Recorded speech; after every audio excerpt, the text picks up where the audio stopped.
The James Whale Show on Talk Radio. And I think what we need to do is bring back the dog licence starting at £500. When did they get rid of the dog licence? Mr. Lee, how are you? Are you going to have the fight now? Or are we going to settle? No, we did that earlier. Oh God, that was bloody and it was awful. I apologise. He battered me in the face. You really hurt him. I didn't hurt him. What I wanted to do was that thing they do in the gangster movies. You know, wedgie? No, the what Chinese, is a wedgie? Chinese burn. Me and you are going to do a wedgie on him. Where you get a knife and you spread your fingers out. You do all that. But I thought we might do that later. I'll do it later on. Yeah, do it with a sharp one if you don't mind, James, please. No, because if you stab... No, I don't want to talk about that. But you don't... That escalated quickly, didn't it? A little bit of hand fun to insertion. Oh, look, we could use these. He's got scissors! Whale's got scissors! Right, we got to go. What's on the show after 10? Yeah, we have, I'm told. We got to go. He's shouting at me now. Nudity. Well, we were going to do that, weren't we? We were going to do... You're not There'll allowed be to... more nudity after Brexit. Is it? Well, yeah. There'll be a tax on clothing. Brexit exactly. Tax. Clothing will be tax. too You're not much. allowed to go on gay websites now in your underpants. No. Who says? Well, it's in the news. Remove the underpants. Ash had it. Where's the story? Shine. Oh, yeah. I'm on gay websites in my underpants all the time. No, you can't do it. There's a couple of eyes drawn on it. Anyway, listen, we're back at 7 with some live music we hope tomorrow night as well. Good one, actually. Disappointing. We're all going to take those pictures down now, I promise. The Late Night Alternative with Iain Lee on Talk Radio. We have ways of making you talk.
That's something else, isn't it?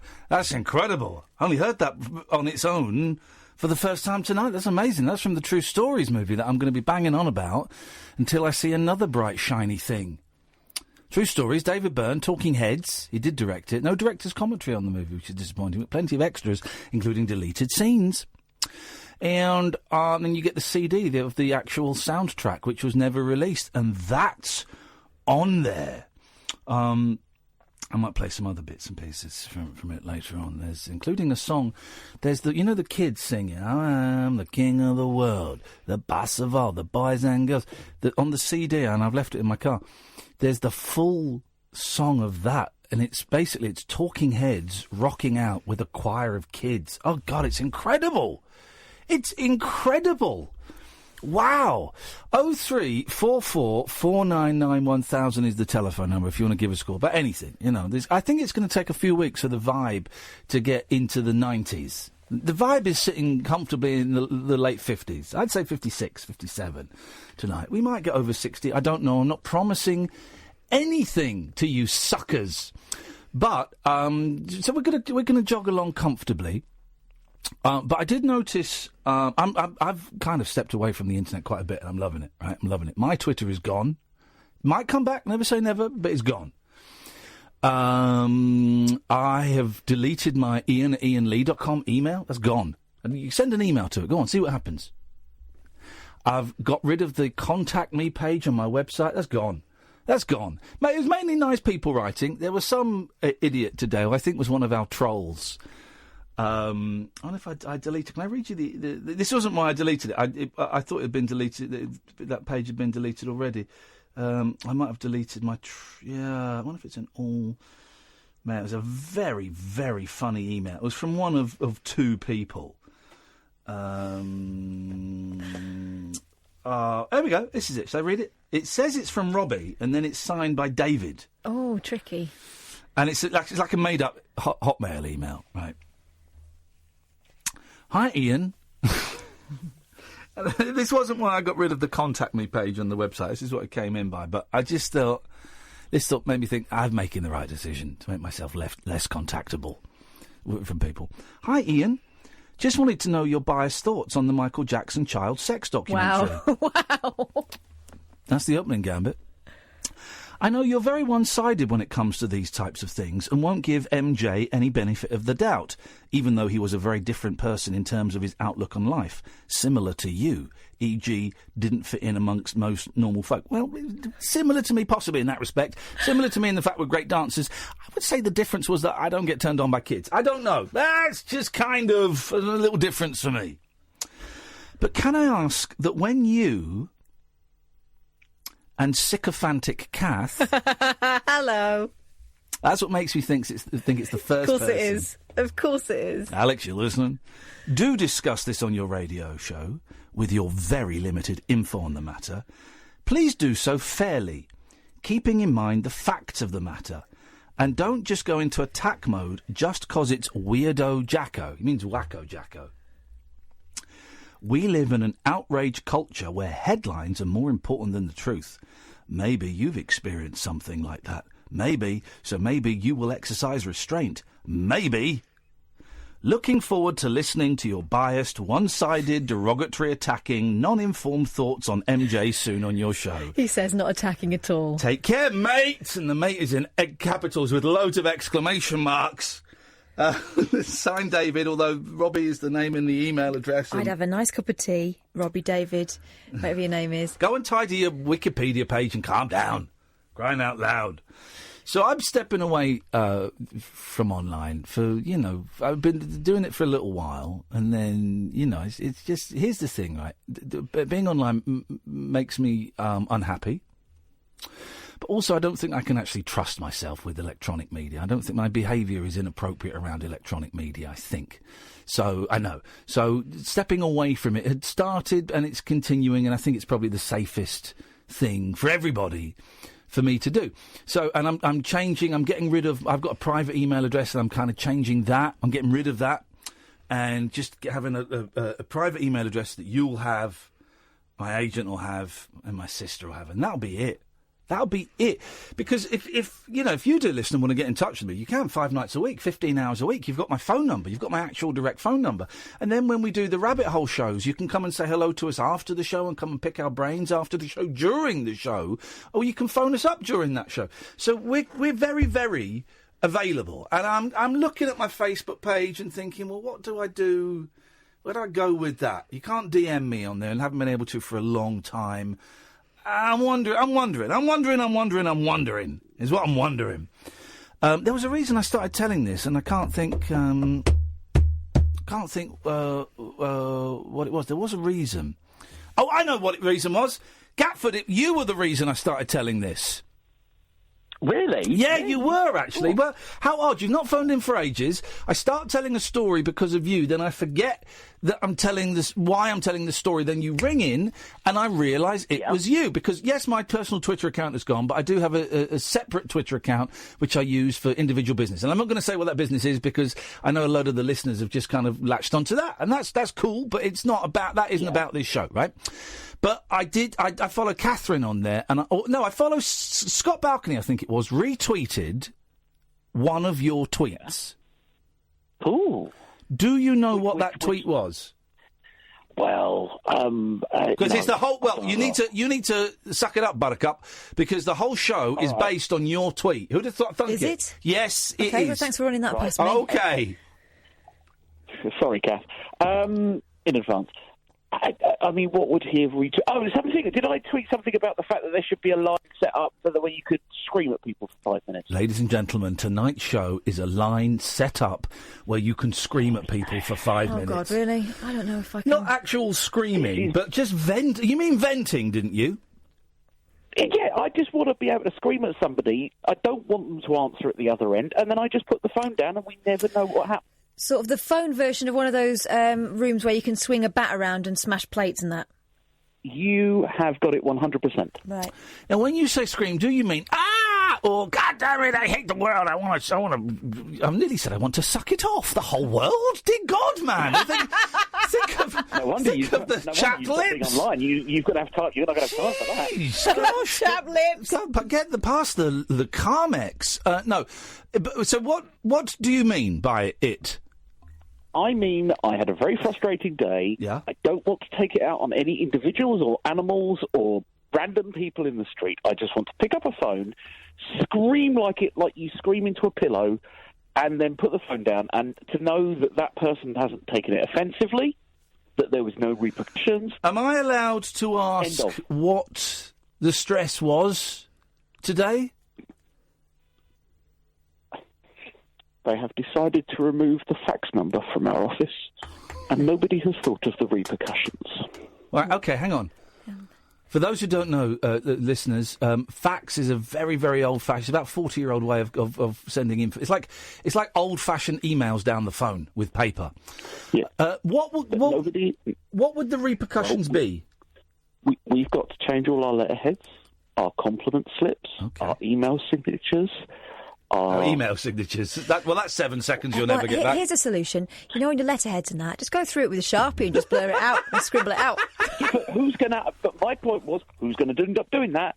Yours truly. Oh, OK, so your beef is you're going to get... When was the last time the office received a fax? Aha. Last Friday. OK. Did you send it to check it? And we... No, but we did send... It was the manager saying, OK, guys, just let you know we're getting rid of this fax. But then we sent one today just so we could hear the fax noise one last time. Oh, mate. So, yeah. OK. So that and my mother's washing machine not being fitted properly, that's what led to the wanting to scream. OK, it's so... Oh, no, don't, please. It's too soon. OK, I'll stop then. It's too soon, Ian. OK, stop then. It's painful. It is. OK, I'll stop. I won't do it again. OK. So... Will someone answer that, please? I'm going to go and ring BBC London. Hang on a second. Hang on, here we go. I bet they've got a fax machine. This is what we want. Yeah. Let me just go online and find out what their email is. Hang on, just connecting. Give me a second, Gafford. Give me a second. Yeah. Just going online. You know this would all be a lot simpler if you just followed me on there.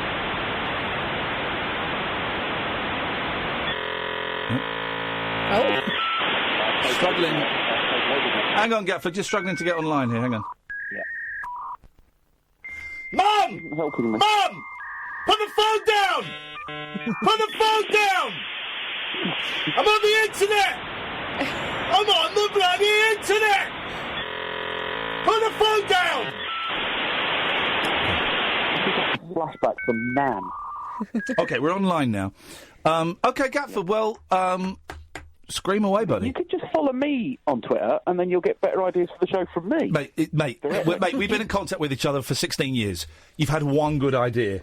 Oh, look, there, someone sent Catherine a picture of a budgerigar on a penis. Finally, only took him. I think he had to get the light right on it. That's the caller from last night. Yeah. I mean... That is... Has he sent me a Twitter? Kath, retweet that, please. Kath, I have retweeted it. Okay, at Flippin' Kath, if you want to see a budgerigar on a man's genitalia. OK, Gatford, Maddie's coming up next, and is a new caller, and she's probably regretting phoning in. In fact, we can just verify that information. Maddie, are you regretting phoning in? No, actually, I'm not. Oh, you will. How old are you, Maddie? I'm 9. Hey, Maddie's 9. Get rid of that picture. Right. Right, hang on, Gatford. Oh, blimey. Right, we'll have a little gap between what we just talked about and then. Maddie, you stay there. We're going to come to you in a second. Gatford, scream away, buddy. Yes, sir. Oh, my goodness, I can't take this anymore! Ah! OK, that was great. Now scream like you mean it. Oh, really? Yeah. Yes, it was your idea. Come on, don't hold back. That's like Dyson. That's like Dyson using a Hoover. I'm doing this. I'm so frustrated. I'm going to build to this. I'm so frustrated. Nobody thinks like me. Nobody has these thoughts. It's just me on my own. I didn't think of this. The letterheads would still be the same. The compliment slip would still be the same. The email signatures of nobody thinking of the email signatures. Thank you very much indeed, Gatford. Maddie, stay there. We're going to come to you in a second. Everybody is welcome, guys. Everybody is welcome. 03... I don't know. Hang on. I don't want to say the phone number anymore. I'm not that guy. 03... Yes? 444... 99 1000. This is Talk Radio. The Late Night Alternative with Iain Lee on Talk Radio. Very exciting. Let's get Maddie on, because this guest will appeal to her, no doubt. Good evening, Maddie. Good evening. Now, you're 9 years old. Yeah. So you will be very, very excited to know we have got, coming on this show on February the 5th, we have got Robbie Vincent. Yay! There you go. Perfect. Let's clip that and we'll play it to him when he comes in. Excited too. Yeah, I'm very excited. Evening, Maddie. What can we do for you tonight? So I just wanted to mention 2 things. Yep. So my first one is, when I've had a really bad day at school, sometimes I just shout really bad words in the car. Now, okay, this is a dangerous game, because 9 is that age. You're on the fence, okay? 8, I'd be like, oh, go on then, shout them out now. 9, I'm like, can you shout them out on the radio? The word? Do you know what? Do it. I've got a dumb button. What really bad words do you shout out in the car when you've had a bad day at school? Tosspot. Right, hang on a minute. Say that again. Tosspot. Wow, this is outrageous. I'll have that, please, Sam. And who taught you that? Your daddy? No, my dad. No, so I swear, but my mum and my dad live separately, so I'm allowed to do really whatever I want with my mum. Yes, man! This is the joys, and I hope someone tells my boys this. I'm not allowed to, but I hope someone tells my boys, you know you can play your parents off each other and get whatever you want. Someone tell them that. I get 2 birthdays, 2 Easters, 2 Halloweens. Yes, man, you're living the dream. Of course it's sad when Mummy and Daddy break up. We know that. But then when you start realising there's double bubble on everything, ka-ching. And it's really funny when my mum and my dad have an argument, because when my mum puts down the phone, she's like, "Eee, that's bloody man!" I'll have that as well, please, Sam. Thanks very much. Well, listen, genuinely, I'm sorry your parents split up. I split up from my boy's mum, and it's, you know... I don't think her mum is. It's tough.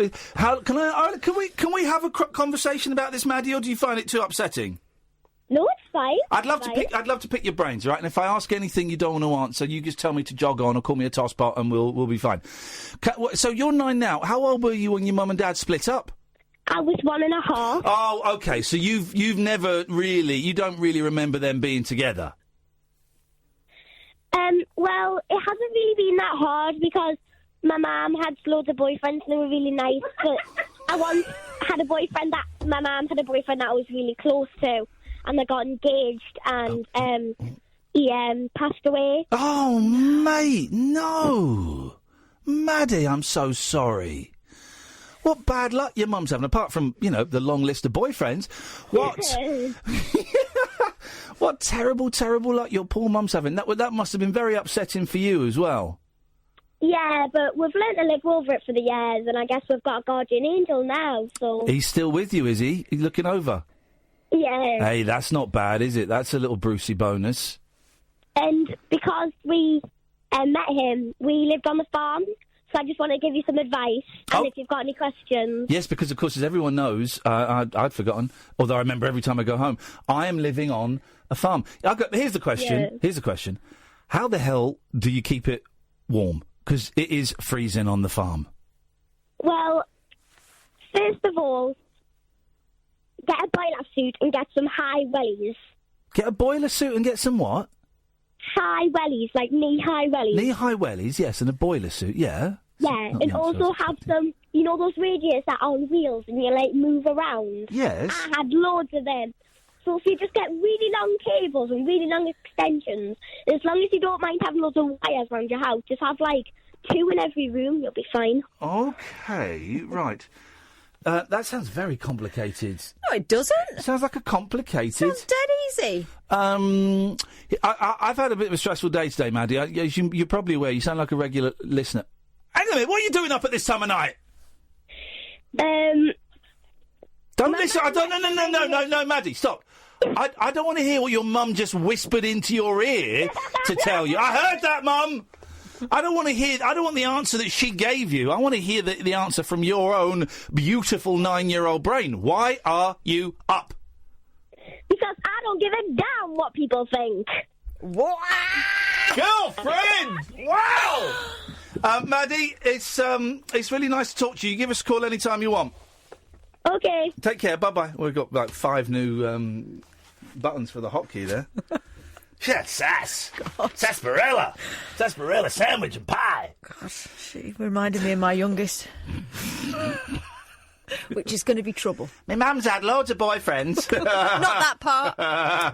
Oh, gosh, no, sorry. 0344499 1000 is the telephone number if you want to give us a call. Yeah, wasn't Sally texting? Was Maddie really a 9-year-old or was that a midget? Is that a midget? We don't use that term anymore, my friend. What, do we not? No, oh, don't we? No. Oh, God. Oh, I'm sorry. You're so old-fashioned. I'm such a dinosaur. What do we say? A wee a small man? person, no. A wee man? No. Was that a wee man? No. I don't know what to say. Just making it worse. Okay. A tiny lady? A small person. Don't say small person. They do. That's what they call themselves. They? Oh, look at you. Yeah. They. If you want to know what the term is, ask a person who is in that category. That's you, is it? Well, apparently. Thank you, Maddie. We'll have more of that, please. You give us a call anytime you want. 0344499 1000. If you want to scream in and shout about anything, you've had a stressful day, stressful couple of days, and you just want to vent, we're the place to do it. When I saw Gatford Street, I thought, Matt, dude, there is a phone number you can call and scream. It's 0344499 1000. 10 o'clock, between 10... no, hang on. When are we on? 10 till 1. 10 till 1, Monday to Friday. That is it. Stressful day for me because yesterday a little bit, but today for a bit more. Now I've got insurance for them. I let the kittens out into the garden. The kittens have been out in the garden and, God, flipping it. Mucky doesn't go out.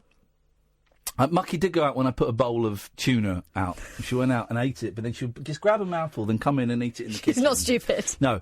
But Lucky's out. Lucky's out and about, out and proud in my garden. And they've not quite worked out the cat flap. They sort of know you can get in through the cat flap if you put your fist through it and hold it open. They go, oh, yeah, that's... OK, right, fine, yes, no, I can't go. But they don't know that it works the other way, that you can go out. I love the moment when Lucky went to the next window along and wondered why she couldn't find the cat flap there. Just pushing her head against the French what do you call it? French windows? French doors? French windows? Patio doors? Any of those. OK, fine. But if you're a cat owner, right, because genuinely it's been... Well, Velvet's 20 in March. I had her when she was 2. So it's been about 16 and a half years since I've let a cat that I've owned out for the first time. And with Velvet, it was Got her, and I was told she was an indoor cat. She was 2 years old, indoor cat, and she came and she sat by the French windows, the patio doors, and just looked at the garden. Would look at us, and just look at the garden longingly. And I said, "This ain't no indoor cat." And so I let her out. The first time I let her out, it was brilliant, man. It's like, I was with Tessa at the time, so I said, "We got to do it, man. Let's let her out. She's been in for a couple of months, so she knows this is hers. We'll let her out." This is when I lived in London. Jeez, North Hill Road. And Tatford Towers, a house formerly owned by...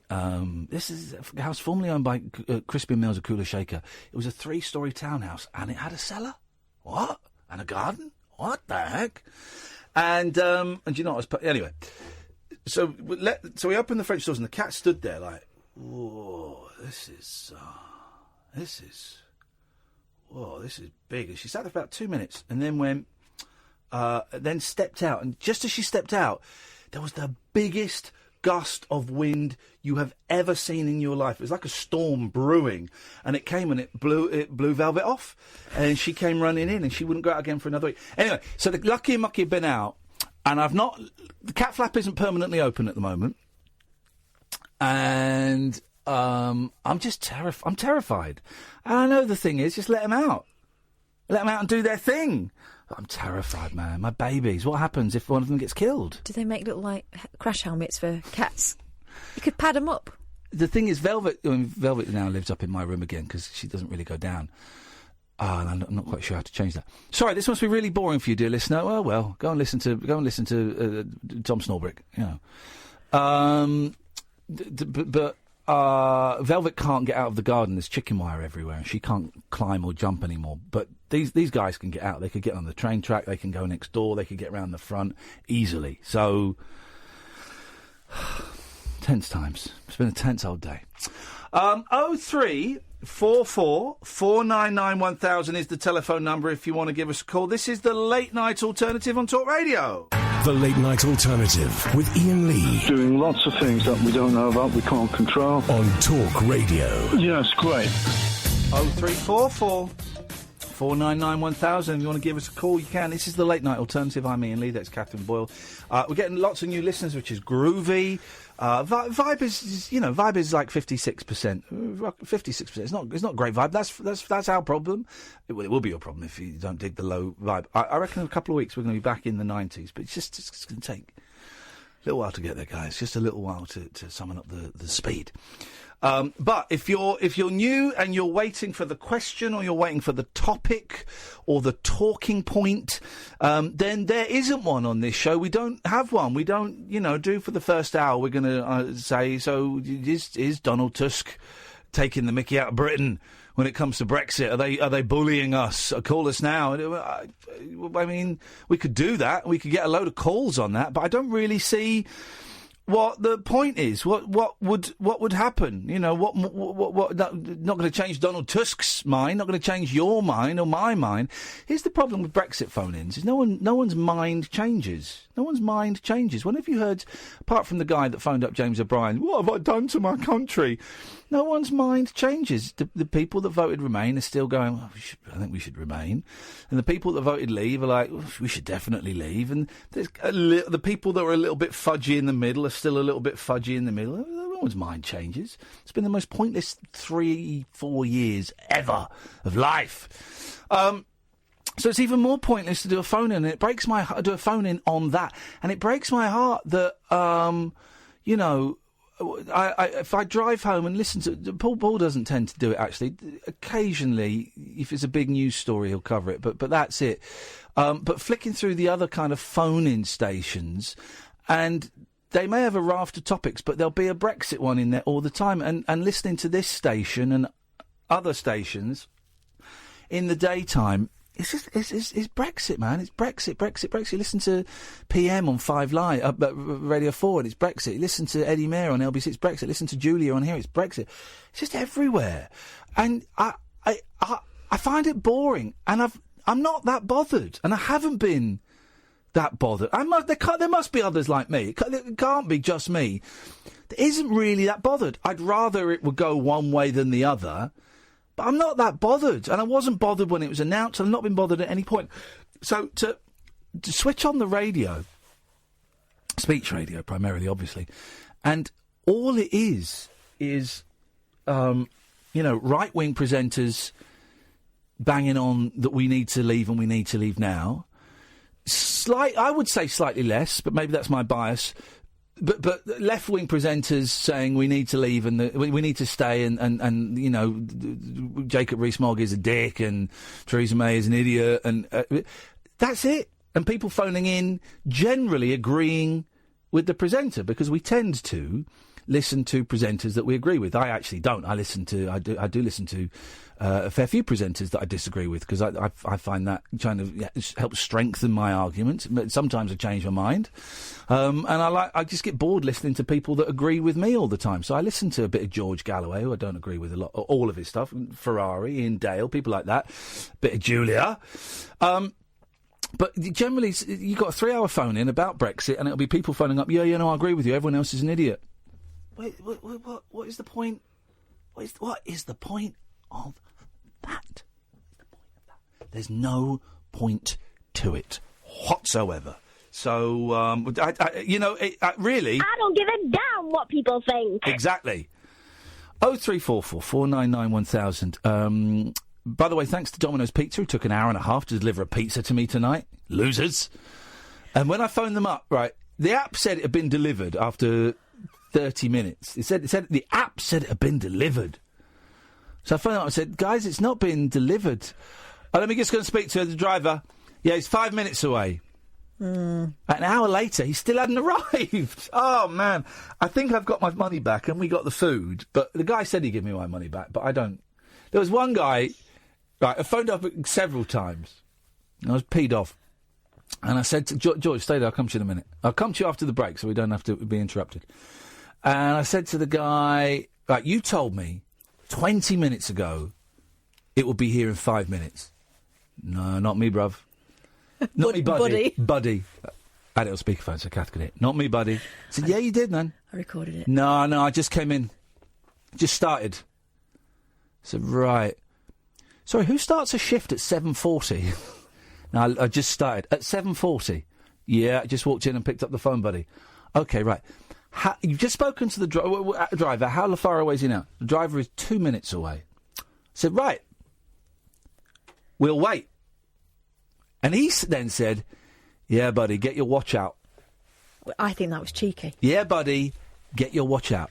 And I said, I don't need to get my watch out. I'm not a Victorian. It's on my wrist.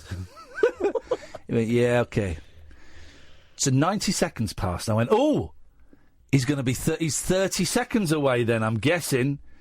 At which point the guy went, yeah, look, buddy, you have to speak to my boss about this. I don't want to, I'm going to pass you over to my manager now. And guess what? The guy didn't turn up for another 15 minutes. So... But when he did, you know what? He was so sweet that Ian didn't have the balls to tell him off. Not the balls, heart. I didn't have the heart to tell him off. I didn't. He was a nice guy. So God bless our food delivery workers. But he didn't come at you with the same attitude as his mates in the safety of the kitchen, did he? No, he was very apologetic, actually. I think I've got... One of the guys said he'd give me a refund, but I don't know how you verify... a refund from Domino's. 0344 499 1000 is the telephone number if you want to give us a call. So the point I'm saying is, if you want to call in and talk about Brexit, you can. We will probably sigh and huff and puff, but you can. It'd be great if you had a completely unique take on it. But if you're sat there going, I'd like to phone up, but he hasn't asked a question yet, there will be no question. There is no... Well, there might be some. They might happen spontaneously, but generally it doesn't work like that. Me and Catherine will just sit and talk about our day, and if we say something that catches your ear, then you're welcome to give us a call about that, 0344 499 1000, or if there is something that you feel compelled to say, that you want to... Well, we're not talking about, you can give us a call as well. Simple as that, man. That's how it works. This is the Late Night Alternative on Talk Radio. The Late Night Alternative with Iain Lee. I'm a nut job, but not that kind of nut job. On Talk Radio. Honest to God, it's the new Breaking Bad. Oh, no. Hey, I just did the maths. 25% of our tickets for Manchester are gone. Wow. It's not until May. 25%.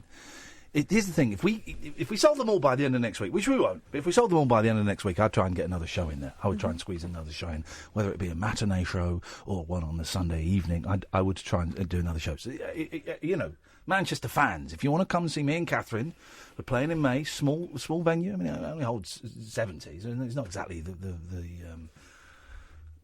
big place in Manchester, the MEN. It's not that. Yeah, but if you want to come, then do a 2-hour show, mess around songs and silly games, and you can join in, and we play Guess Who, and we take phone calls, it's and Caddick might phone in. Relaxed, friendly vibe, and you can come on your own, but you won't feel like you've come on your own. Yeah. Loads of people come on their own to our shows, which is great. If you want to come to that, or to Luton, or to Bath, not Bath yet, that's not on sale yet, or Brighton, Luton, Brighton and Manchester, IainLee.com/event, IainLee.com/event. I know they're a way away. It really helps us if you buy tickets in advance, because if we sell out early, we can put another show in, and if we get to nearer the date and we still haven't sold enough tickets because everyone's going to buy on the day, well, then we might have to cancel, because we've got to cover our petrol and an Airbnb. That's what we've got to do. 0344499 1000 is the phone number. Rainbow George. Good evening, George. Good evening, Ian. Hey, man. Catherine. Thank you for your nice comment on Facebook the other day. Oh, you're welcome. Loads of people left lots of nice comments. I didn't see them all because I was whinging like a baby. Not whinging like a baby. I'm having in the middle of a breakdown. I want to kill myself. But I saw yours popped out at me, George, and it was very sweet. So thank you. You're welcome. And listen, can I just say this? Because loads of people say, Rainbow George is an idiot and Ian's got beef, and they're going, I've not got beef. You wind me up a bit, George, but I wind you up a little bit. But I still love you, and I still appreciate you for what you are and what you do. It's not like a vendetta against you or anything. I hope you appreciate that. Of course I do. Why do I wind you up? Because you annoy me sometimes. You do. You annoy me. You get on my nerves. Tell me you haven't sent the tapes back to me, because I haven't received No, I them. haven't sent the tapes back to you. Honestly, it's not through... I've just not been feeling very well at all. I've been able to do the bare minimum to survive. Don't worry. One of those tapes features a little bit of a conversation I had with Robbie Vincent. It might be nice for you to play it back to him. Robbie's coming on the show February the 5th, and the 9-year-olds are excited. I had some classic calls with him back in 1985. There was one on July the 10th, which was very synchronistic. It was the day that the Rainbow Warrior Greenpeace ship got sunk, and I'd like to play him back down the phone. Maybe. What was he on then? Was he Radio London or LBC? Radio London. Radio London. There you go. You see, the Robster's coming in to the studio, and it's going to be. I mean, we tried to get him like a year ago, didn't we, or something? Yeah, but he wanted to hold off till I can't remember why. Something had to happen before he would come in, and that thing has happened. So he's coming in, and I'm very excited. I used to love Robbie Vincent. I still do love Robbie Vincent. Let me put that in the present tense. But when I used to listen to him on the radio, I used to think he was great. So he's coming in, and we'll pick his brains a little bit. He was one of the first radio presenters that I spoke to in 1985. He was one of the first radio presenters that you pissed off and got banned from. No, I'm teasing. No, our first conversation was really classic and classic banter. And George, how was the last one? It was the same conversation. No, it wasn't. I'm teasing. Sorry. I'm trying to remember what the last conversation was, but I think it might be the one you've got on tape there.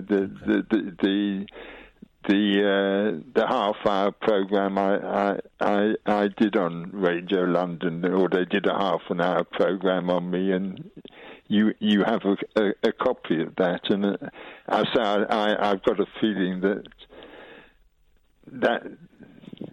it couldn't have been the last call I did with Robbie Vincent, but anyway...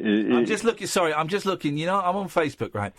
And I've joined these local groups for villages that are local to me, because it's good to get information on where to get a haircut and where's a good curry house and stuff like that.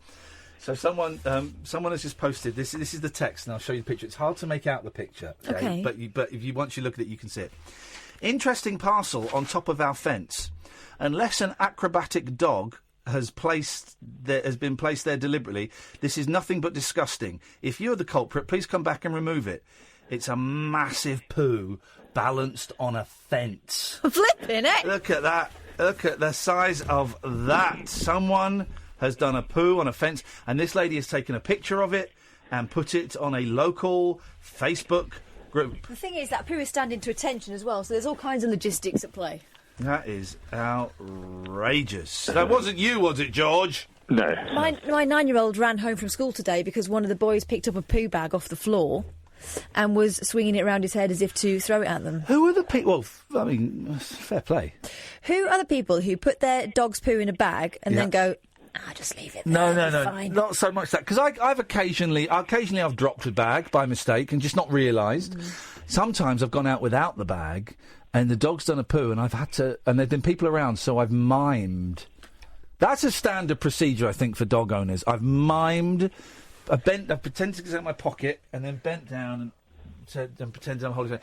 No, who are the ones? You must have seen this, George. The people that get the dog poo in a bag and then they hang it on a tree. Yeah. What is that about? Like the worst Christmas ever. Dirty Blair Witch. I've never seen such a thing. But I'm just thinking back to Robbie Vincent and that. Okay. Probably the first call I had with him in 1985, and I was talking about Britain and Ireland joining together, and you've got some weird fans, by the way. Have I? Yeah, including a masturbator. Really? Yeah. What was his name? Alan. Was it Alan on Twitter? Alan on Twitter. Let me find out. Started messaging Kath, because I'm off Twitter, because it's a cesspit. Started messaging Kath, saying, the way you spoke, you bully George. You bully George. And Kath went, oh, you go away, you silly sausage, or whatever. Alan Terry. Yeah, and he went, no, I won't, because I like looking at pictures of you and winking. But not winking, that, George. Yeah. And then his Twitter feed is full of him sending lewd messages to ladies saying, I'm winking over you. And pictures of famous ladies that he's defaced with his this seed. is the thing. I mean, this people wink, and that's fine. But, yes, his pictures with his seed on. Anyway, he's a big fan of yours. Anyway, you were thinking of Robbie Vincent.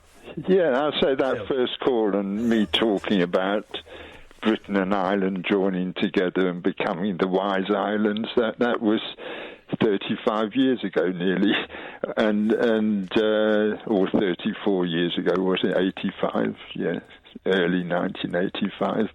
And now I'm still talking about that, but I'm convinced it's going to happen. I do have reason to suppose that I was shown the future a long time ago, and I wasn't shown when that future was going to happen, but I'm still quite sure it is going to happen, and Britain and Ireland will join together and become the Wise Islands and lead the way to a new European Union that has no countries in it. Can I ask you a question? Yeah. Do you think Gemma Collins faked the falling over on Dancing on Ice, or was it real? I've got no idea about it. I haven't followed If you had to hazard a guess, would you say she faked it, or do you think it was a real fall? I have no idea. Have a guess. Real fall. Okay, there we go. Yeah. George says 100% Gemma Collins fell over and it was real. Thank you, George. He is convinced. He is adamant. He's Team GC. He studied the tapes again and again. He's zoomed in.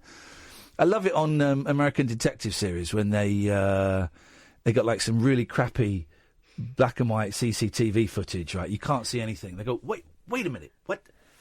Can we zoom in on that top right corner? And then they zoom in and it goes all pixelated, but then the picture clears and you can make out exactly what it is. That technology doesn't exist, I don't think. But George has watched the tapes. He's made it his... since it happened at the weekend, he has studied and restudied. He's examined them. He doesn't have that technology I just mentioned that they use in 24, but what he has got is it's on a big stand and it's a giant magnifying rectangle that he can put in front of the TV and it makes it bigger. Your nan may have had one. And he's used that and he is convinced that it was a real fall. And I am happy with that.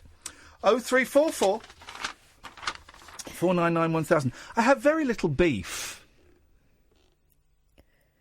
No, hang on. Let me put this into a sentence. I have very few beeves with many of the callers. I have very few beeves with many of the callers. There are very few callers I have many beeves with, is what I'm saying. I don't have beef with George. Find him a bit boring sometimes, a bit irritating, but that's fine. And I knew that he was cool with it, and I could see people just trying to make it into something like the Winker bloke for you. People making it into something that it wasn't really, and I just felt he sent me a very nice little post on Facebook. And did it have a link to his films? Many films? No, it was nice. It was genuine post, and I I think sometimes things get a little bit out of hand, and so I'm cool. No, the beeves, you could count them on probably three hands. Probably count three them. Hands. You got 30 beeves. No, I've got 15 beeves. Oh yeah, 15 beeves. Sorry, I was thinking of them in pairs. Well, what?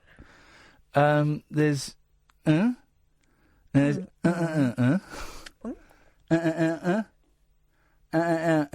yeah. Who may have sent that email? Yeah. There's I've got to be careful because then people will be going, I think my name's got 2 syllables. My name's got 4 syllables. My God, he's thinking it's me. But you know, I think you kind of know who the beeves are with, because I will quite often say, "You're calling in, you ain't getting on." Yeah. There we go. All done now. Oh, we'll tell you what I'll do. First hour, I will give that 3 out of 10. Happy with that. That's slightly below average, but it's a gentle little thing. Second hour, it's gonna be the same kind of thing. I'm struggling tonight. Can you tell I'm struggling tonight? A wee bit. Yeah. Can you tell I'm struggling tonight? Can you tell I'm struggling tonight, dear listener? Because if you can't tell, then, dear God, here's the thing. I've become, in the last 40 minutes, painfully self-aware. I'm aware of every movement I'm making, every sound I'm making, every word I'm saying, and it's like I'm hearing it half a second after it goes out, which kind of kills any spontaneity, And now I'm hearing myself say this, and all I'm trying to do now is talk up for the next 45 seconds up to the break. Is this also your way of dropping in a not so subtle hint that you'd like a coffee? Yeah, oh, mate, yeah. There we go. I just asked, mate. You're my best friend. Thanks, mate. I think you're brilliant. I love you. Wow. I do. I think you're brilliant. I think you're all right. Yeah, yeah. God damn it. So the switchboard is empty. If you'd like to give us a call, you're very, very welcome. 0344 499 1000. If you want to phone up and scream, you're welcome. If you want to share your stories of letting your cats out for the first time, and any other bits and pieces that you want to call in about, this is the vibe of the show. This is the Late Night Alternative, weeknights from 10 with Iain Lee and Catherine Boyle, only on Talk Radio. The Late Night Alternative with Iain Lee on Talk Radio. We have ways of making you talk.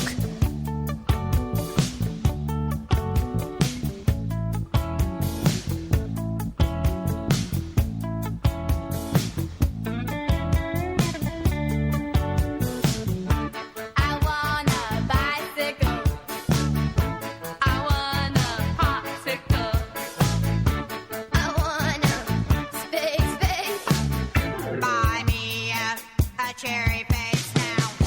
Hey now.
heads and a load of kids from Texas. It's just...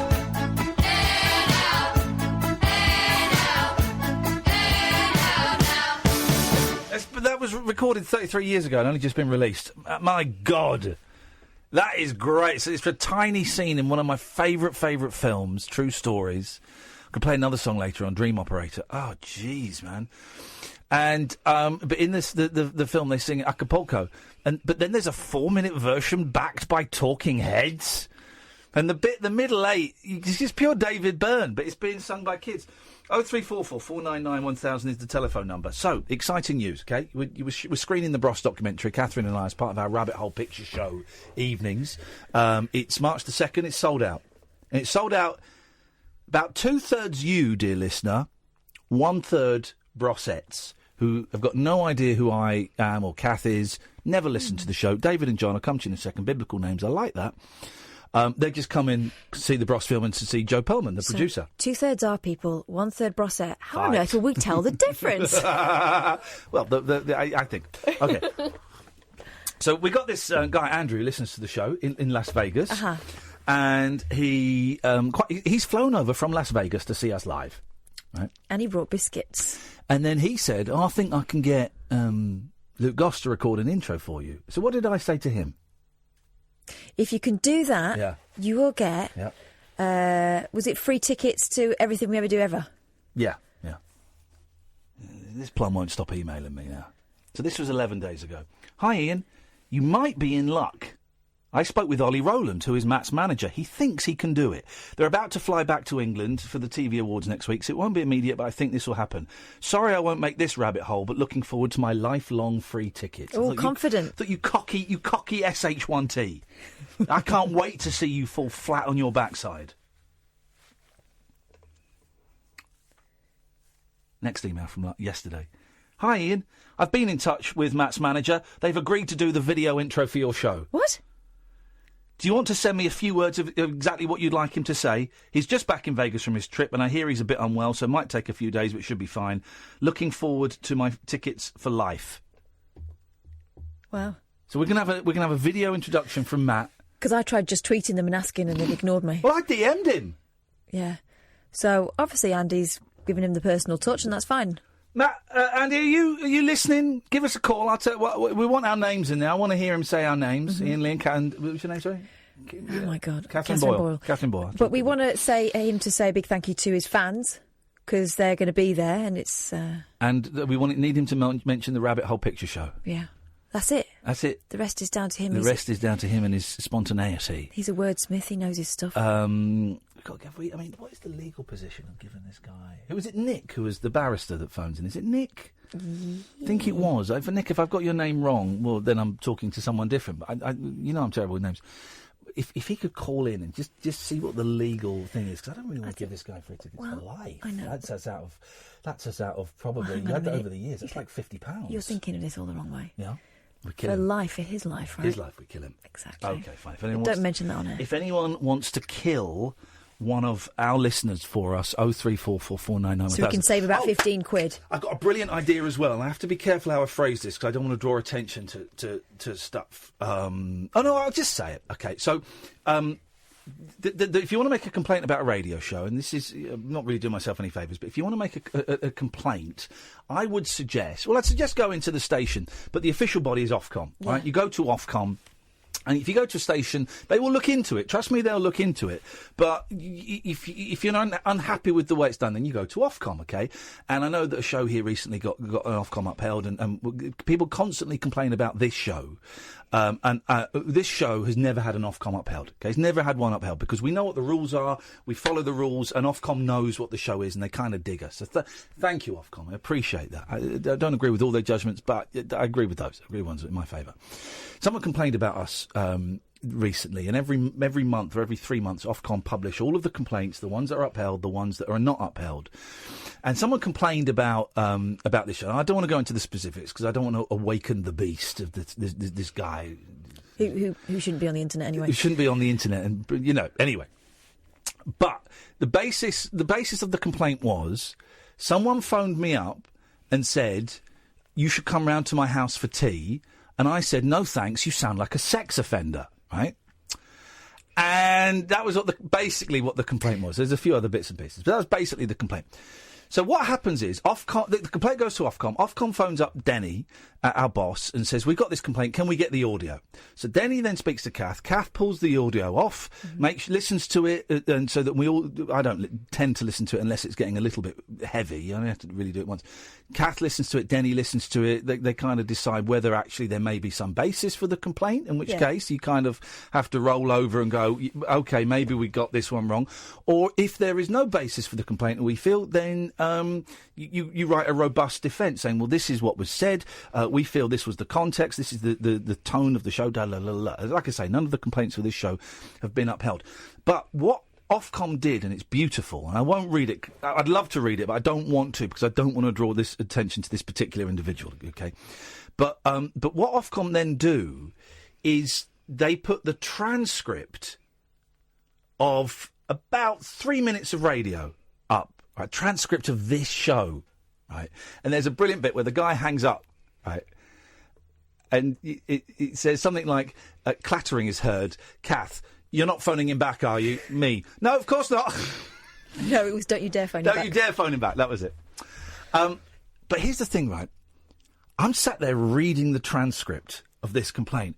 I'm in hysterics because seeing it written down, not just specifically that argument, but seeing a bit of this show written down with me arguing with someone and then Kath kind of interjecting to calm me down, it is funny.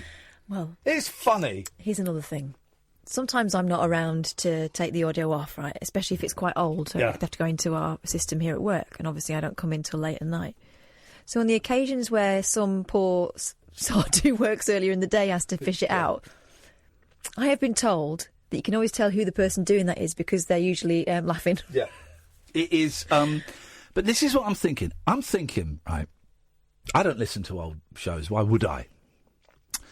I'm thinking I'd read a book of transcripts from this show. I'd read that book. I would read that book. And then what I would also do, right, I would read the book, but then I would hire actors to recreate it on stage. You would pay to see the Rabbit Hole Theatre Show, wouldn't you? Wouldn't you though? And not necessarily recreate it in a studio setting, but do it like maybe so they'd be in like a restaurant or in a pub. They'd be at a bus stop or something. So the conversations are taken out of the I've got it all planned. This is partly from watching True Stories. So the conversations are taken out of the context of a radio station. It's like those the Creature Comfort videos. Yes. Where it's kids talking about, I don't know, sledging or fighting or something, but you've got two pigeons doing it. Two pigeons doing it, yes. And it becomes a different thing. So here's the thing, guys. Who wants to do a transcript book of this show? Well, and you could pick your favourite bits. I know some of you have got particular pet calls, that you will go back to over and over again. There is a whole archive of this stuff somewhere. I've got a brilliant transcriptor. Transcriber? I think it's transcriptor. No, because they're transcripting it. Yeah, no, I think it's transcriptor. Called Alison, who's great. And if ever I need to type up an article about an interview, please don't shake your head at me. Well, it's because I used to do it for you for nothing, but apparently I wasn't good enough. Right. So then you went and paid someone to do it. No, I was putting some work back into the community. Actually, I was doing it with her first, and then you stuck your nose in. You came and undercut her. You stole food. She's got kids. So have I. Yeah, but you were doing it for free. Yep. Beaky. Mm? That looks like a big beak when you're supping on that. He's talking about my drink. Well, then you do it then. No. Right, well, fine then. This is why, because you're not going to want to transcript bits of the show. If anybody wants to transcript bits of the show, I'm tempted to then put it in a book that we sell online. James is up for it. James, oh my, OMG, yes! I'm tempted. I would then kind of put it into like a digital book or a self-published, these vanity books they used to call them, self-publishing. Yeah. Sell it, for knockdown price. I'm not going to, not going to get rich. Sell it for £2 or £3. Because I think it'd be funny for people to phone up and we can recreate stuff. But then we go out and we get a small theatre and we put on a show, or we get Dan or Jeff to make films, make movies of these phone calls, but done in you're walking into a bank. I think you sound like a sex offender. Well, I want you to come home for tea. I'm not going to. You disgust me. I think it's a very funny idea. If anyone can help us, I haven't got an email you can have. I have mine, catherine.boyle@talkradio.co.uk. Catherine.boyle@talkradio.co.uk. 03444991000. I've been talking so long, the calls have racked up. We've got David, John, Lucy, Nick. Stay there. I promise I will come to you straight after this. It's electric. It's eclectic. It's always rule-free. It's the late-night alternative with that man, Iain Lee. On Talk Radio.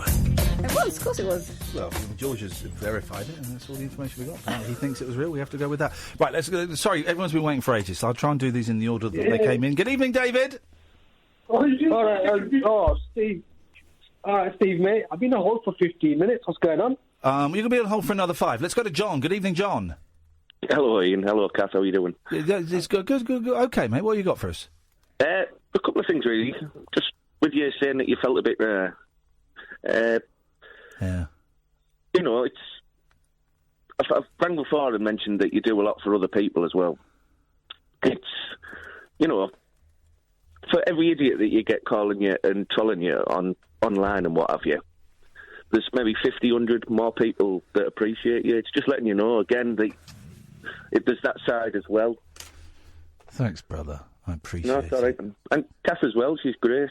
It's good that you're right, I am. She is great. Kath, here's the thing, and I take the mickey out of Kath, but I think only good friends can take the mickey out of each other, and there'd be no malice in it. She's my best friend. I love her dearly, and she's put up with me being an idiot and letting her down again and again and again, and she's brilliant. I love you. Well, that's it. You can feel it. You can feel it. Can I? Yeah. No. Yeah. Well.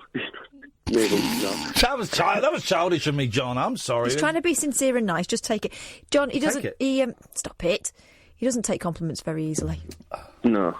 But I don't think he doesn't get that many coming through on the airwaves. So I think he deserves a few. So you're a good man, John. Thank you, brother. I think keeping off social media is a good thing. I think I think it is. The only reason I might go back on is to sell tickets. If we don't sell enough tickets for these shows, then I might go on, and it'd be interesting to see if the tickets plateau for a week or so, then if I go on Twitter and suddenly we have a boost again, well, then that will prove that there is a correlation. But it doesn't seem to be the case so far. No, it doesn't. It's sold 25% of Manchester. But yeah, being off Twitter, John, the relief is palpable. Listen, I don't think I'm at my... I get very upset by stuff that I read online about me, but also I don't think I'm the best person I can be when I'm involved in electronic media. And I'm going to try and do things a slightly different way. I want to be a better person, and I want to be a happier person. So maybe if I do things a slightly different way, that might have an impact. I don't think... I don't think being online is bad for everybody. I just think for some people it heightens negativity. Well, because you're in, let's say, the public eye, people will say things to try and get a rise out of you. Yeah. Any person would react to that, whether it be you, me, or anybody else. It's just different because you're in the public eye. Yeah, maybe. Would you buy our book if it was just like transcripts of the show? Well, it depends. I keep asking you to come to Middlesbrough, so it might depend on that. What, if we come to Middlesbrough? I said last time I rang, remember? Yeah, we came to Newcastle, and where were you? Where were you, John, you scumbag? The thing is, Newcastle's a bit different for me. Local rivals and that. Middlesbrough's far. I know, but it's closer to you than we are. I'll tell you what, John, give us the name of the crappy little village you live in, and I'm joking. Listen, here's the thing, if we go and play the big cities, we still don't sell out. We're not a big draw, me and Kath. Yeah.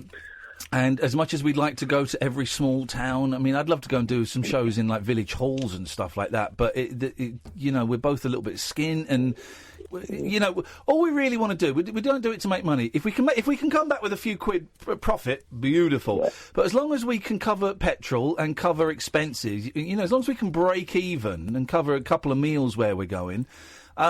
then we're happy to do it. I think sometimes we come away with 50 quid each, which is always a Brucey bonus. Yeah. Second time that phrase has been uttered tonight's show, but we'll see. And also, here's the thing as well: it's me that books it all. Yeah. So it's not like I can go to my PA or our tour manager. Okay, Alice, can you book us in some dates in these areas? We haven't played. It's me. I've got to go online. I've got to find venues that might accept us. I've got to email them and then sort out dates. And then they send me a date and I can't do it, so I send them a date and that's fine with them. But then I have to go to Kath and she can't do that. It's a flipping nightmare, man. Yeah. I mean, I said before, I sort of stumbled across it, really. So, well, I'm glad you did. You have went to Newcastle before. I probably wasn't listening, so I would again. We'll go up that way at some point. I promise. Loved it because we had a nice afternoon in Tynemouth, didn't we? Well, we also had great ribs the night before. Oh yeah, Newcastle proper. The night before, that was filth, man. Loved it. Lovely roast at the stand. Oh, it was happy days. Mm-hmm. Happy days. Hey, John, go on. Just 2 more quick points, if you don't mind. Yeah, go on, man. One. I know you, when I'm saying about things that you do for other people that you don't realise, there's a little Twitter group of us, and a few of us have problems in that, and we're all there to talk to each other. You know, a group of strangers that have come together through your show, that sort of help each other, even though we don't really know each other. Well, well, that's nice. Well, hello, everybody on Twitter who listens and supports the show, and it means a lot to us, and we're sending you our peace, and we're not sending you our peace, we're sending peace, general peace and love. Not everyone has someone to talk to, so it's nice, really, that. Yeah, can I just say something? You're right, not everyone has someone to talk to, and I found something quite shocking at the weekend. I had to call the Samaritans on Sunday, because I was not in a great place. And I called the Samaritans twice, and there was no answer. Now, it's not in any way a diss to them, because I love the Samaritans, 116, 123, they're brilliant, they're awesome. What that says to me is, my God, they are totally understaffed, I phoned them twice. Within the space of 15 minutes. It wasn't like I phoned them in the morning. It was 15 minutes. And there was no answer. I managed to kind of laugh at that, and that just sent me back the other way. But if I'd not been able to laugh at that and send me that, if I'd been in a slightly different state of mind and took that personally, or took that as a sign from God that even the Samaritans don't want to talk to me, man alive, it was... It's shocking, so I don't know what we can do. Yeah. I give a few quid to them whenever I can. I don't know, but I considered volunteering, and I thought, actually, I don't think I would want to, because I do this. It's too similar to what we do here for me to then want to go and, spend, I don't know how long their shifts are, 5 hours, 8 hours. But anyway, I just thought I'd put that there. Go on, you had another thing. Yeah, the last thing, when you're talking about the Queen film lately, yes. Did you see that the Beatles are doing one? And Peter Jackson... Don't let me down, don't let me down. Yes, have you heard about this, Catherine? Yeah, several times. Because you're not on Twitter now, everyone's tweeting me going, has Iain seen this? Has Iain seen this? So Peter Jackson, the Lord of the Rings bore, has been given 50 hours of previously unseen Let It Be footage. Well, let's just say I've got a triple CD set, so why don't we make that 42 hours of previously unseen footage and 140 hours of previously unheard footage? But actually, all of that Let It Be audio is out, because someone leaked all of it. It's all out there, and most of it is terrible, terrible quality. Because it was Mike's... Anyway, but yeah, he's going to... it seems to me he's basically going to sort of remake... Let It Be. Do a new Let It Be. Yeah. Can't wait. This time with Paul McCartney's blessing. Yeah. But Paul McCartney's tweeted, hasn't he? He's tweeted like an apple and a thumbs up. I can't wait. That era of the Beatles thrills me and excites me, and I've got a little Ringo Starr boner. God. I've got a Pete Best. Oh, what a thought that is. All right, John, listen, mate, thank you very much indeed. I'm very excited by that. Very excited. Let's try David again. Let's see if David's got some manners. Good evening, David. Evening. I'd just like to apologise for the outburst. And I would like to apologise for my childish putting you on hold. That was immature of me, David. But what's my... I've learned my lesson. Please don't put me on hold. It's quite lonely there. OK, do you want to take us off speakerphone, mate? Yeah, no worries. I just wanted to ask, you guys are doing the tour, aren't you? We're doing the tour, yeah. Yeah, which cities are you going to? We're going to... Just everybody be prepared. I think we got one, OK? We're going to Brighton, we're going to Bath, we're going to Manchester, and we're going to Glasgow, we're going to Luton, so far. Nowhere in Sheffield? Sorry? You're not going to Sheffield? We're not going to Sheffield, no. That's disappointing. I would have loved to come see you. You will have to come and see us, because I want to fight you. I will definitely come see you. I will beat your ass. You're going to beat my ass? You're going to beat my ass? Is that what you're going to do? You're going to beat my ass? Iain, don't listen, yeah. Hey, David. David. Yes. Do you play a musical instrument? I can do, yes. You sound like a banjo player. I play the banjo. Yeah, you do. I thought so. I thought you might do. Thanks very much for your call.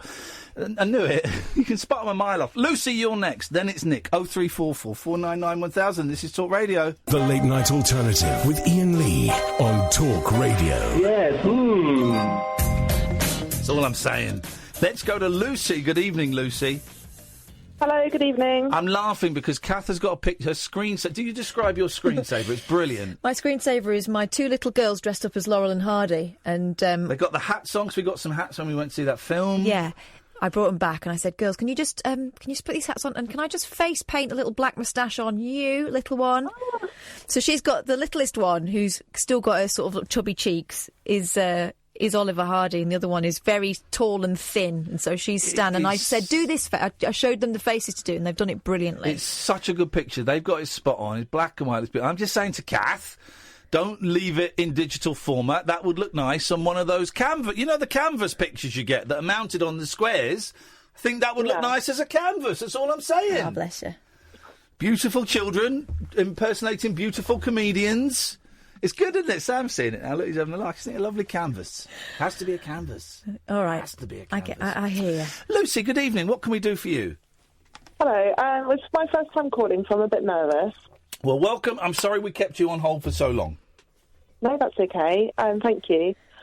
I read your message on Facebook today. Oh, yeah. And it struck a chord with me, and I tried to send you an email, but it bounced a couple of times, and then I heard you speaking just now saying you've turned your email off. Yeah. So I thought I'd call in. Hey, thank you. That's okay. I just wanted to share my experience with you of my bipolar disorder. Yeah, go on. What's happening for you?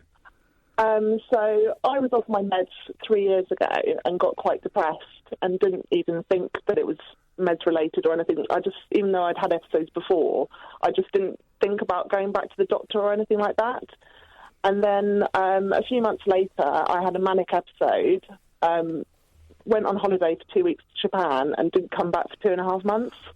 Oh, flipping it. I mean, if you're going to go, I hope you don't mind me using the phrase, because I would use this about myself. If you're going to go nuts, you know, doing it for however many thousands of miles away from home. God, I was going to say that must have been terrifying, but maybe it wasn't terrifying for you. Maybe it was joyous. It was amazing, but terrifying at the same time. Yeah, I bet. I'm not bipolar, and I am fascinated by the manic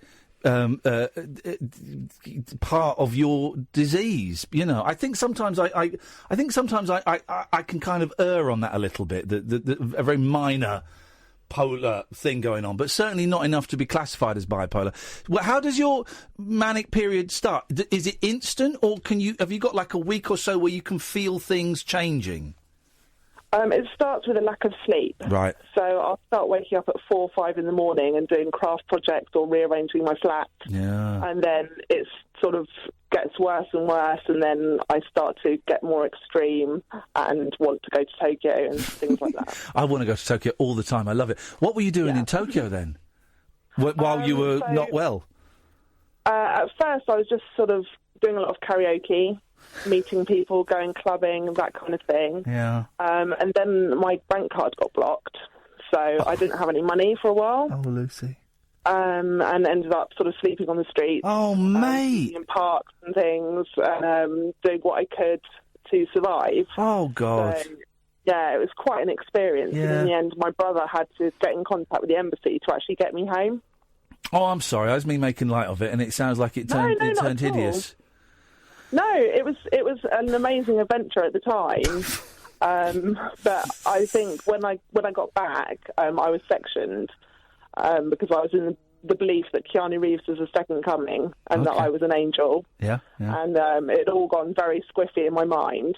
And it wasn't until now, sort of 3 years later, that I can see that perhaps it was not big on my meds that triggered the mania and the depression. Yeah. I'm assuming you're saying this to me because I mentioned in the post that I've been off my meds for I guess it's 5 or 6 weeks now. Is that right? Yeah. And I was on meds I was on antidepressants for years, and then after a while ago, I can't remember the timeline. I came off one of the drugs, the metazapine, that was helping me sleep, but also making me lethargic. And then I tried for sort of about 6 months. I was trying to come off the venlafaxine, and finally came off it over Christmas. And here's the thing: maybe it has been a very stressful kind of few weeks anyway, that maybe I would have coped with it a little bit better if I'd still been on antidepressants, maybe not. So I'm not ruling out the idea of going back on antidepressants, but I just want things to kind of calm down a little bit so I can make a slightly more rational decision. Maybe it's just a really, really shitty time, and you know, a normal person, in inverted commas, would be feeling like I'm feeling now as well. I don't know. But that makes a lot of sense. When you went back on meds, was it kind of a pretty instant return to wellness? No. So I was put on really strong medication in hospital, which really zonked me out. And then when I came out a few months later, they reduced the dose to a different medication. Yeah. And I've been stable on that for 2 years now, 3 years. Well, oh, man alive. Lucy, what a story. Thank you so much for sharing that. That's okay. I've got to ask. What was the craziest thing you did in Tokyo then when you were unwell? Because Tokyo is a place where you can go. Tokyo's a crazy place anyway. Mm-hmm. It's bright and it is noisy and it's friendly, but it can also be very lonely. And it's robots and it's girls dressed as sexy schoolgirls and girls dressed as sexy cats. But also people mind their own business, so you can go as wild as you want. Yeah. So it's a nuts place, but I love it. One of my favourite places in the world. So what was the weirdest thing you did? The craziest thing I did, which I don't condone at all, was I walked into Uniqlo, put lots of clothes in my basket, put them all on, put my coat and jeans back on, and walked out. Wow. Did you get stopped? No. Oh, mate.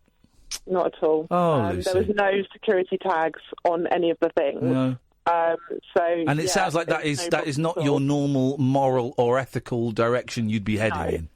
Not in any way. And I spent 2 nights for different things in police stations as well.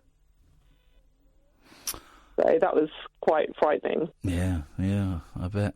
Well, listen, first of all, thank you so much for coming on the air and sharing that with us, because that's an amazing story anyway. And secondly, thank you for doing it because you felt that you wanted to offer me some comfort. I really appreciate it. Yeah, I just want to say I love listening to your show, and it did really sadden me to read your post today, so I hope things work out for you, because it's a treat every weeknight to listen to your show. You're a good woman, Lucy. Thank you. Oh, thank you. Take care. Bye-bye. I'm reminded, while Lucy was talking, you might have heard me typing, I'm reminded of a book, and I've not read it for about 10 years. It's a great book. It's by Mark Vonnegut, who's Kurt Vonnegut's son. It's incredible, actually. It's called The Eden Express, A Memoir of Insanity. It's a 1975 memoir by Mark Vonnegut about his experiences in the late 60s and his major psychotic breakdown and recovery. The foreword was written by Kurt Vonnegut, who said, quote, "His wish, Mark Vonnegut's wish, is to tell people who are going insane something about the shape of the roller coaster they are on." It's an incredible book, right? It's about him kind of being a bit of a hippie and wanting to go and live in this commune. And as he's sort of going to the commune, he can just feel there's a couple of things in his head that are not quite right, but that's because he's a teenager and he's smoking dope and that's the way it's meant to be. And he gets this commune and he goes insane. He goes mad. He has a breakdown and goes mad. And he writes so beautifully about going batshit crazy, nuts, and it's incredible. And everyone on this commune, first of all, they're all, they're giving him more weed to smoke, and they're all like, well, let's do crystals, and and they're trying, and then they start getting scared and going, oh, God, this guy's really sick. And they're in the middle of nowhere. And there's a brilliant bit, which I really identified with in terms of, not in terms of mental health, in terms of when I used to get migraines. I haven't had a migraine for ages, touch wood.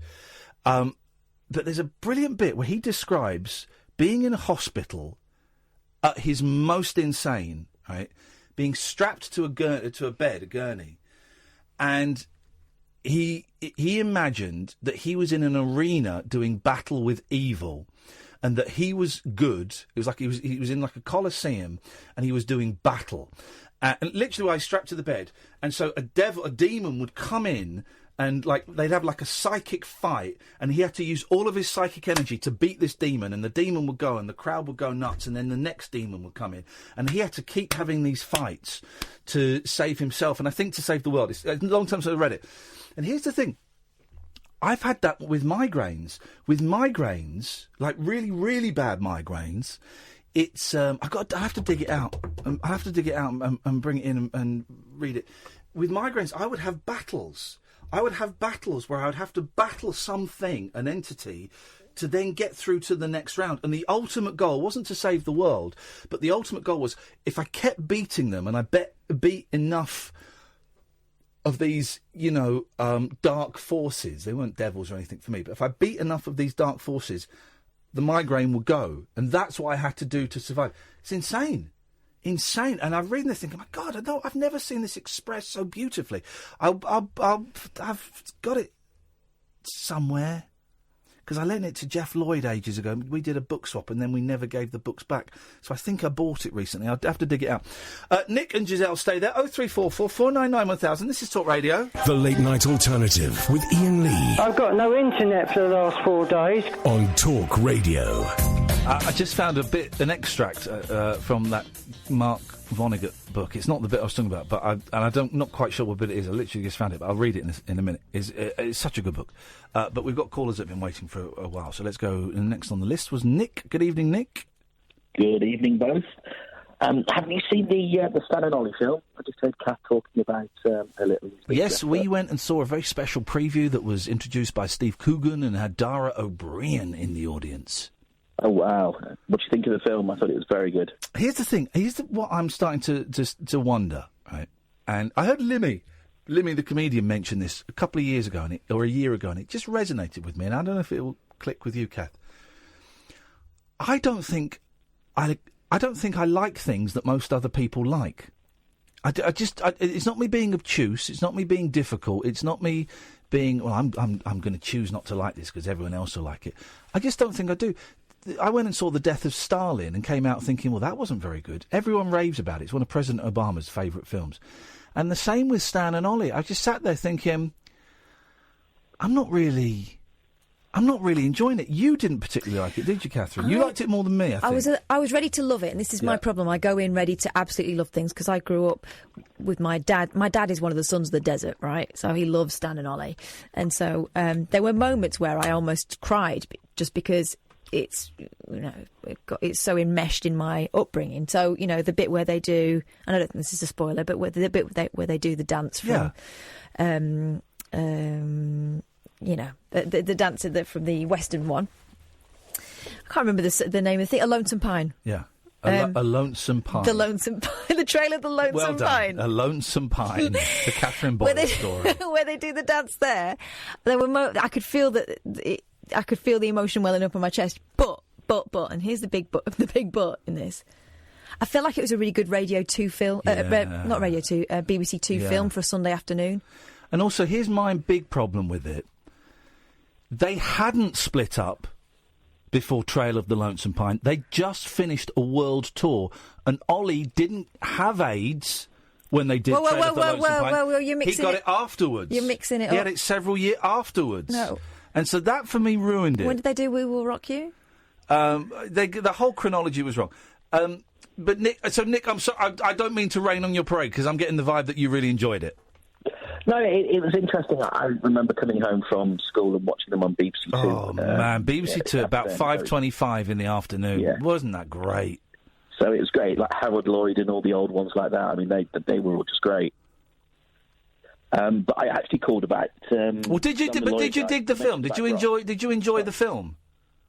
Yeah, I thought it was quite good because it was behind the scenes. Yeah. What was going on between them. I mean, how true and how accurate that was, I don't know. But when they were in there, I think they went to Newcastle or something. I must admit, while I was in the cinema, when I came out, I did Google to see whether that B&B actually existed. Well, here's the thing. I read a book about Laurel and Hardy years ago, and I don't really remember it. But they did the thing that they do with a lot of biopics. They kind of got a lot of facts over a lot of years, because they did about 4 or 5 tours of the UK from the 30s through to, I think the last one was 52 or 53.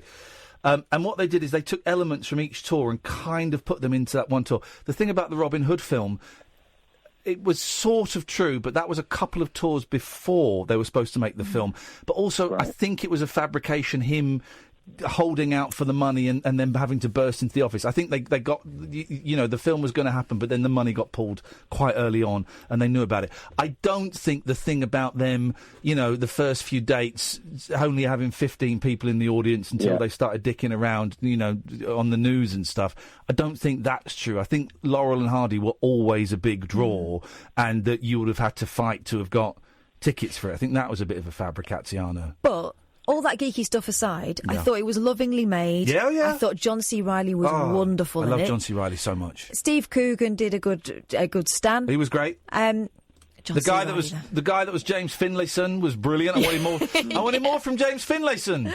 But it's John C. Reilly. And the wives were a good turn. The wives are great. John C. Reilly. I love John C. Reilly. Go and check out Dr. Steve Brule. Check it out. I just think he's such a good actor, and I thought he played Oliver Hardy perfectly. No, it was very good. I mean, it was very good indeed. Oh, Giselle, we lost you. I was about to come to you, but let's see if Giselle, if you want to come back on, then phone us on. We'll go straight to your promise. But if you don't, then apologies for keeping you waiting. And we like Giselle. Giselle's one of the good ones who most of them I don't care if they wait. Giselle, I care. She gets nervous. I know she gets nervous. So Giselle, I'm doing my hand thing again. Blessings, peace be with you. Namaste. Namaste. Go on, John. Nick, sorry, what was it you called in about? You were talking about the Bros and the tickets, I think. Oh, yes. And you mentioned it'd be handy if the lawyer guy called in, and here I am. Hey! And I got his name right! You did. That is a first! You did, actually. Okay, right. So we got this loser. I'm gonna say he's quite creepy, this guy, Andrew. He's quite a creepy guy. He lives in Las Vegas, right? And sometimes he flies over. He works for Virgin or something, doesn't he? So he gets free flights. But sometimes he'll fly over, Nick, to see us do a show in a pub in Brighton. So that's weird, first of all. That's keen. We said to him, jokingly, I thought obviously it was a gag. If he lives in Las Vegas, if you can get Matt Goss to film an introduction for us for the Rabbit Hole screening, we'll give you free tickets to all of our shows for life. Now, yes, I want the video of Matt Goss. Of course I do. And he has to uphold, I'm sure you'll agree, Nick, he has to keep his end of the contract intact. He does. But do I have to keep my end of the contract intact? That's the question. Verbal contracts. They're not worth the paper they're written on. Verbal contracts are binding. For example, if you go into a newsagent and you buy a newspaper or a Mars bar or something, that's still a contract, even though it's verbal. But no. Sorry to interrupt and interject, Your Honour, but my lad, but that's actually happened. That's a man has given you a newspaper, you have given him money. That has actually happened. That's different. At that point it's a contract, but it's not written though, so it's still a contract. It's not I would dispute that, but let's overruled. I mean, what does he know? He's only been doing it for years. Yeah, well, yeah, overruled. Continue. So technically it is a contract, but you think, well, if you breach it, then so what's he going to do? Is he going to sue you for the tickets? Loser. I mean, that's what you've got to think. So what we could do... So what you're suggesting, lawyer, is that we welch on the deal and see what he's got. So you're saying we get the video from the SAP, and then once we got it, we just cut him loose and we don't give him any free tickets. Hey. Sorry? What? Hello, who's this? What are you doing? Yeah, hold on a minute. We got a deal. I've got it in recording. And did you just put him straight through, Sam? Did you just put him through? This is a private meeting with my brief. You put a scumbag on the line. I'm not having this. It's privileged. No. If you want this video, we got to play the ball. And this game, You've got to give me these tickets. Speak to my lawyer. He's on the other line. Nick, deal with this, please. Not Richard, is it? There was an intention to create legal relations there, so that means there's not going to be a valid binding contract. It was in jest. It wasn't a serious offer and proposition. This guy's good. I like this. He's better than Richard. Oh dear. Okay. In that case, I've not got it yet, so maybe you just won't. No. Whoa. What would your boss man say about that? Whoa, hang on a minute, buddy. You've got to keep your end of the bargain. Yeah, but you haven't got to keep yours. No, not according to my legal representative. No. I think that's entirely reasonable. Damn it! I need a lawyer. Where's Sally? You get your own lawyer, because my lawyer's my lawyer's screwing you into the ground. You're playing with the big boys now, You're playing with the big boys now, Andrew. It seems that way. I'm going to find myself one of those Better Call Saul lolly lawyers out here. I'll find one here somewhere. Do you know what? I'm feeling like I live in a very litigious place. How definite is it you can get Matt Goss to record a video for our Bros screening? You know what? I emailed you on Monday night, but your email just spat it back at me. I've deleted that email address. That email is gone. Iain@iainlee.com is gone, partly to get away from you. No, but I got your email from a day. I got an email from a day ago of thanks for listening to the whole show because we read it out. I've not caught up on that one yet. I'm getting there because the website was down, but I've downloaded it now and I'll be listening to it tonight. Oh, so I've got a feeling this isn't going to... Not a true fan. He's Billy Big Bollocks. He's excuse my language. he's not as cocky as he was in the email when he said it was definitely going to happen. I can't say too much, but it's being worked on. Oh. Here's what we want. We want our names mentioned, Iain Lee and Catherine Boyle. We want the Rabbit Hole Picture Show mentioned. The rest is up to you. Yes. You get me that video?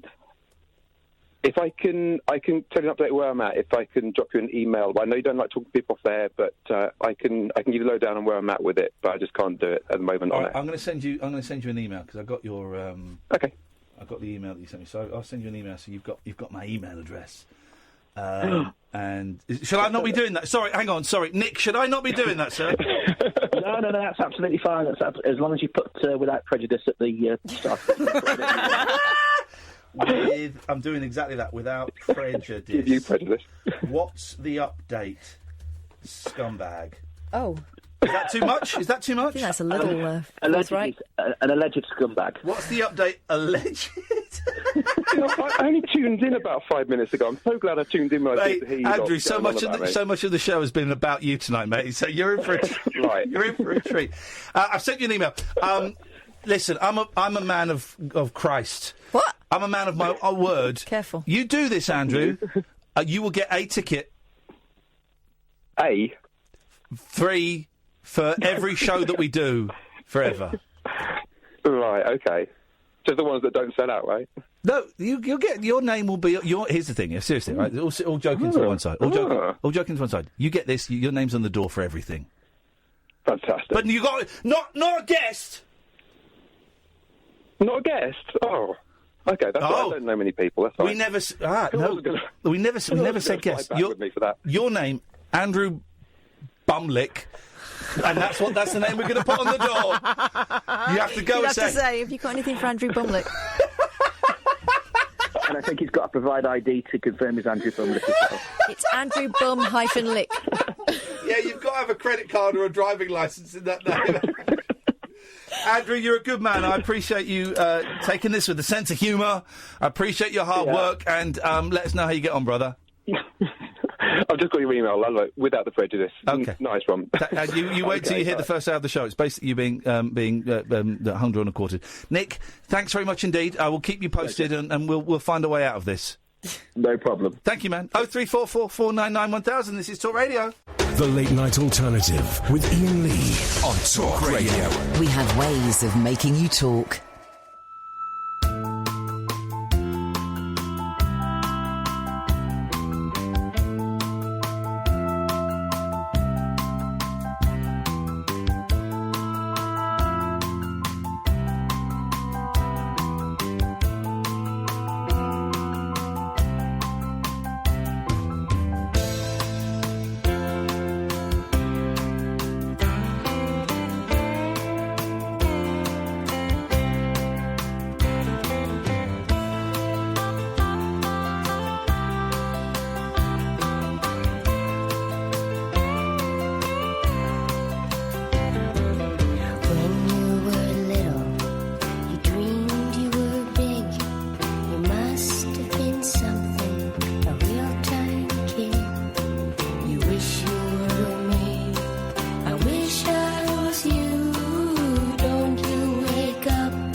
it's all me.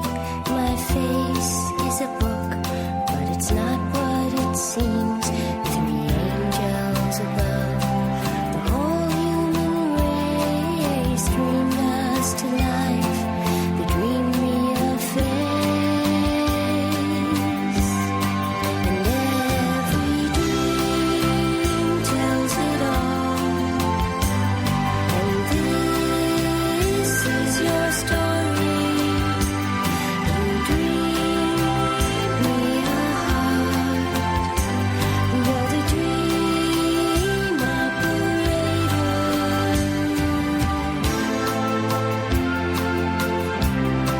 Shake it up, dream. Hidey-ho, dream. Fix it up, dream. Look at me, dream. I've been waiting so long. Now I'm your dream. Hard to forget, hard to go on when you fall asleep. You're out on your own. Let go of your life. Grab onto my hand here in the clouds where we'll understand. And you dreamed it all.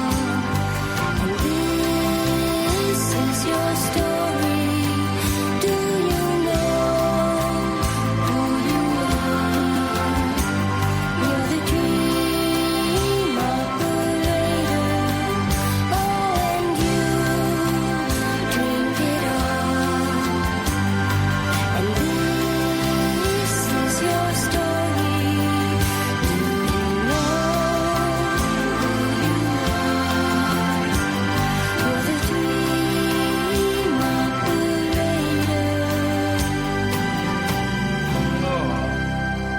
Again, that's from True Stories, man. And it's a Talking Head song, and that version has never been released. 33 years ago that film was made. That version has never been released. You wait till we play John Goodman singing a country and western song. Man, any movie... John Goodman, though, is just... Do you know what I need to watch? I went to the pictures to see it. And I bet it's lousy. Sorry? It's my skirt, sorry. But I'd like to... I want to see it. I really want to... I really want to watch King Ralph. Remember King Ralph? I do remember King Where, Ralph. like, the royal family gets blown up, and he's, like, the 876th in line for the throne or something, and he becomes the king. Yeah. I want to watch King Ralph. I wonder if King Ralph is suitable for my boys this week. I've got the boys this weekend. Are we going to watch King Ralph? Let me IMDb King Ralph. You can talk. You were going to say something, weren't you? You're welcome to while I... I was just thinking about the bit in King Ralph, spoiler alert if you've not seen King Ralph, where the whole royal family, extended royal family, gets together for a photo. Don't they get electrocuted? Is that what it is? Yeah. It's got Peter O'Toole and John Hurt in it. Yeah, isn't Peter O'Toole the Leslie kind of... Phillips. The guy who guides him through all the etiquette of being the king, unsuccessfully? It only gets 5.1 on IMDb, but they can be snobs. I'm having King Ralph this weekend. That's what we're doing. 03444991000 is the telephone number if you want to give us a call. Giselle come back. Good evening, Hey. Giselle. Sorry to keep you waiting. Okay. You know, Kath, she won't stop talking It sometimes. wasn't my fault. It was your fault. You all right? What's wrong? Just found out my mate died, and it feels like just one thing on another, and the worst part of it is he's not a particularly close friend of mine, but he's close to other friends. It was close to other friends of mine, and I know a great deal of addicts, and although I don't classify I'm certainly not a drug or a drink addict, I do have certain bad relationships with other things, but it's just kind of throws you into this dissociative manner, and basically there's these things that the government that they try to do to prevent it, but from what we can gather, he actually froze to death. Oh man! And I just it just feels like one thing too many, you know. I I knew that I was under a lot of stress this year to begin the year, and I knew that I needed to focus on compartmentalising and not spinning too many plates, but just this on top of everything else just feels a bit like... That would knock anybody, you know, even someone who's especially well-grounded and in control of everything. And if you're struggling anyway to get... I'm so sorry for your loss, man. That's terrible. That's Thanks. terrible. I mean, it's not... It's just... It just doesn't make sense to me, because from what I can gather, it's a little bit too much alcohol, which lowers the body temperature anyway, and then sort of passing out somewhere. But what I don't understand is when there's messages all over the country, you know, of this weather is SH1T to be out in, and, you know, you can call this number if you see someone. Why the hell did no one call anyone? I just don't understand. I just don't get it. No, no. And often we don't get why people die, you know, in preventable situations like that. It sucks. He was It sucks. 25. It's a waste of a life. Yeah, totally. Totally. It just kind of throws everything into perspective. Like, as I say, I don't have necessarily issues with drinking drugs, but I know a lot of people that do, and I have other issues with relationships with other things that kind of put you in a similar sort of instant gratification sort of mindset, and, you know, you end up with little to no money, and then you end up, you know, thinking, well, actually, I'm not that far away from being in that position, you know, and you kind of have to watch yourself. And I'm just thinking, where is this, you know, I know you believe in this, Ian, about, you know, we are all one and we are all collective consciousness and stuff, and I just don't get how so much rubbish is coming out from the woodwork, and like we're not even February yet. You know what I mean? I just don't get it. We're not even February. I looked at the calendar today thinking, is it February now? It's not. It's not until, is it Friday it becomes February? Something like that. I couldn't believe it. This month's dragging on. How are you? When did you find out, Giselle, if you don't mind me asking? 2 hours ago. Okay. So this is this is brand new for you. Have you? Not the first person in that position that I've had to deal with news like this, but I just don't understand why at this time of the year it wasn't prevented. The only thing I can say is it sucks. That's it. You know, life sucks, and we are a cold, you know, group of people that doesn't have our eye out for other people as much as we should do. And I'm sorry that we, and I mean we, you know, as in everybody, we let your mate down and we let you down, and that is on all of us to a certain extent. What are you going to do tonight? Are you going? This precise second, I'm more concerned about you. Are you going to be all right tonight? Yeah, to be honest with you, I feel quite disassociative, which I think is the brain's way of kind of dealing with the event. But you know, I was going to go out and see some people, and then they're like, "Oh no, we'll wait tonight and deal with that tomorrow." And I'm like, okay. It's just a kind of case of making sure I'm everything that person in question wasn't, you know, in terms of being safe and warm and stuff. And I just think that I'm trying not to think too much, which is kind of hard for me anyway, but like about how I can make sure that I'm not as vulnerable as that, and you know, improve my relationship with things like money and so forth. And it's just I'm just not really sure exactly what to do. But in the kind of the immediate future, I have my cats, so I'm going to spend some time with them tonight, I think. Can I ask, do your cats go outside, or are they house cats? They do go out, but not all the time. I don't like sending them out when people use de-icer, because a lot of them get killed that way. But yeah, they're in at the moment. Do you? Because my cats just went out today for the first time, right? Or yesterday a little bit. I know that feeling. Well, it's terrifying, man, isn't it? Yeah. My babies. I've got two cats. They're brother and sister, but one is 5 kilos and one is 3. So there's quite a difference in size between them. And the female, which is the smaller one, she just stays by the bushes outside. And the bigger one, he'll jump over the fence, and he's gone. And I'm like, where is he? I just sort of hang out of the window, kind of watching it. It's like parenting, Oh, it's horrible. It's horrible. I hate it. My little baby's out there, I've got a train track at the back of my garden, and anyway. Are you going to be all right tonight? Are you going to be all right tonight, Giselle? Yeah, I'll be all right tonight. I just feel, I suppose it's some sort of shock, but it's not. It's my brain's trying to make sense of something that doesn't really You make sense. can't make sense you know of what I it. mean? No, of course you can't. No. It's wrong, and it's cruel, and it's unfair, and it's unjust, and it's all of those things. And we try and look for a logical, karmic reason for stuff, and quite often, I would suggest more often than not, there is no cosmic justice, no natural law. It's unfair.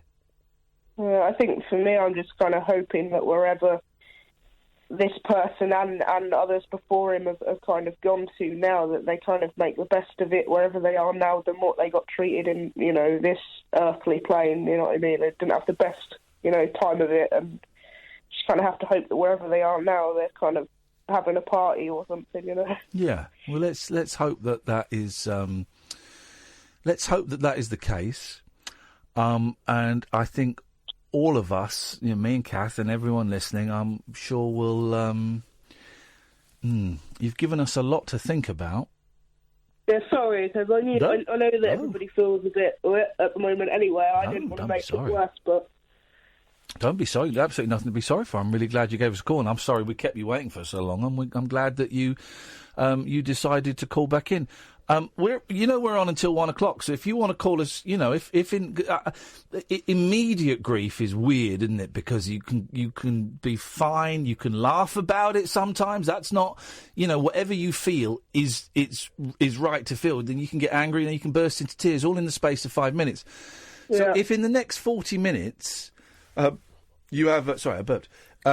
You suddenly find yourself in a position that isn't quite as calm as you are now, you can give us a call back. And likewise, if tomorrow, obviously night times are particularly difficult for dealing with a loss like this. If tomorrow night or Friday night, we're Wednesday, tomorrow or Friday night, you want to give us a call and just come and hang out. And if you want to have a cry, you can. If you want to shout, you can. If you just want to sit silently on the line, we can do that as well. Thanks, man. I appreciate that. I've heard, I kind of, if I'm being honest, I've heard a lot of the show tonight. I haven't really listened to much of it, if I'm being honest with you. But I heard you mention about Samaritans and how you couldn't get through to them. And I've been in that position as well. And when I worked at Samaritans, which is going back about 5 years ago, they didn't have like a message on the line. You just have it ring. Yeah. And now they have a message saying, if we can't get to your call, and then after a certain amount of time, it will cut out and you have to ring back. Yeah. And although they obviously explain this, so it does kind of show whether they're understaffed, I don't know, but I think for my feeling is that there are more and more people ringing. Well, this is it. It's whether they are understaffed or they are overwhelmed, and there's a subtle difference between those two similar statements. And maybe it's they are overwhelmed, which is lousy, a lousy situation to be in. Now, maybe we'll have a word with them and see if there's anything we can do to try and help. A little bit. Are you going to be all right tonight? I mean, that's a dumb question. You might not be, but I'll be listening the rest of the show, and I'm sure I'll be, as to be expected. But I keep myself safe and stuff. So thanks for taking my call. Yeah. And, hey, listen. Whatever you feel over the next, I'm going to read a bit from this Mark Vonnegut book in a second. I've not read it, but there might be a little identification in there. But whatever you know this, I'm going to patronise you slightly. Whatever you feel over the next hour or the next 24 hours or the next 7 days is perfectly natural. You might be angry with the person. You might be angry with society. You might just want to cry. You might be numb. You might be laughing. Whatever you feel is right. Is right for you to feel at that time. Yeah. Okay? Yeah. Hang in there, Giselle. You're a good one. Speak to you later on. You too, man. Ta-ta. Bye, bye-bye. Bye-bye. Bye-bye. A bit heartbreaking. It is. It is. Dying of, the cold. No, no one needs that. Yeah. What year are we? 2019. And this is 2007. 12 years out. 12 years out. My brain's a bit like that tonight. That's insane. Diana, stay there. 03444991000. This is Talk Radio. The Late Night Alternative with Iain Lee. I've forgotten your name already, excuse me. On Talk Radio.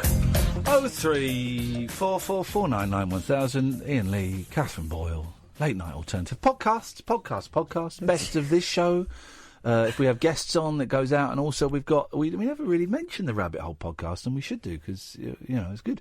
Rabbit Hole podcast. Have we run out? We must have run out, haven't we? I've got the games night to put out, but I don't know how well that will translate to an audio format. I'll put it out. Really? Oh, I think it'll be fun. Yeah, Nah. I think it'll be fun. Okay. Do it. I think it'll be fun.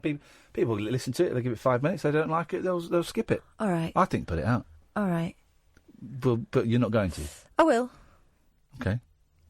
Should have gone out for Christmas, for the Christmas season. But do you not think? I think it'd be. I don't know. Part of me really likes the idea of doing something that we don't record. Okay, well, we'll do something we don't record. Turn our mics off.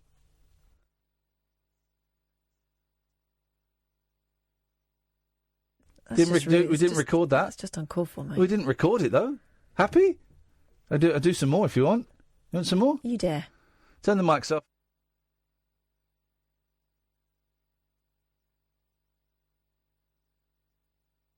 We didn't record. Say that again, I'll smash your face in. Okay, well, we've probably done enough of unrecorded stuff. Just put it out. Content. It's content. It's content. I'm trying to have some standards. Integrity. Don't worry about that. Rabbit Hole podcast. That's a good advert. Google that.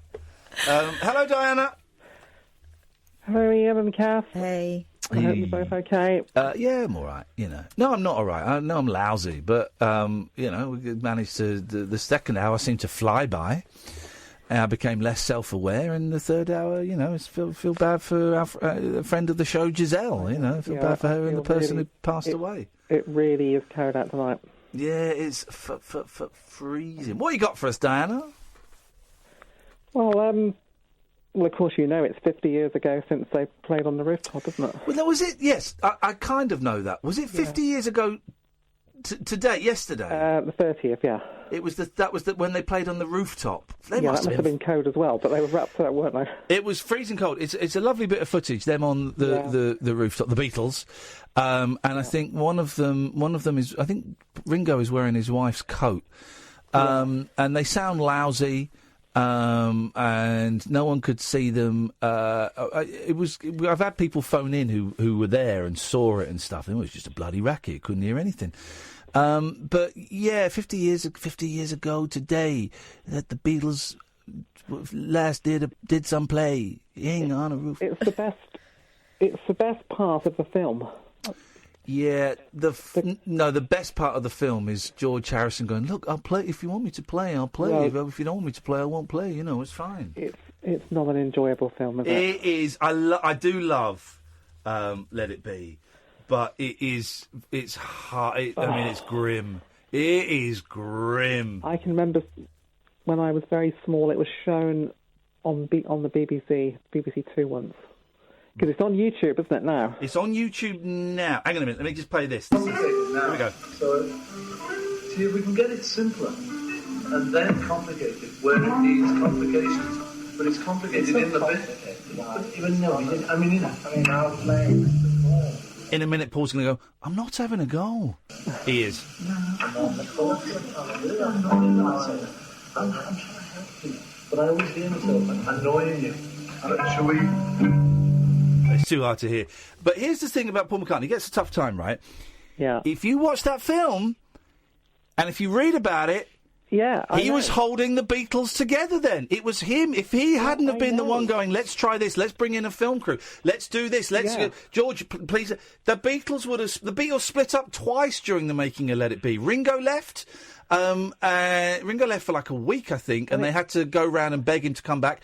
And George left. Yeah, I know. Yeah. And also, you've got Yoko is sat in this with them, isn't she? Yeah, Yoko is sat there. I think she was in a. She brought. Didn't they bring a hospital bed in for some of it? They all look uncomfortable. Yeah, and Paul gets so much flack for that, and I laugh at that bit. But he's holding the flipping Beatles together. No one else wanted to. Do you think the Paul vibe is the same as the Mike Love thing? That someone's got to be the boss? I think it's slightly different because I think Mike Love, there is a slight resentment of everyone else's talent, and I don't think there is with Paul. I think Paul is perhaps dismissive of George's talent as a songwriter. He's definitely dismissive of George's talent as a songwriter, but he still wants everyone to contribute.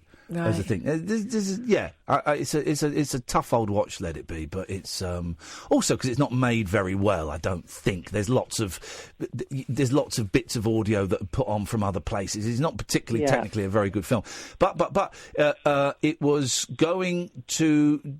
Do you know the conversations they had before the Let It Be film and before the rooftop concert? What they were planning to do?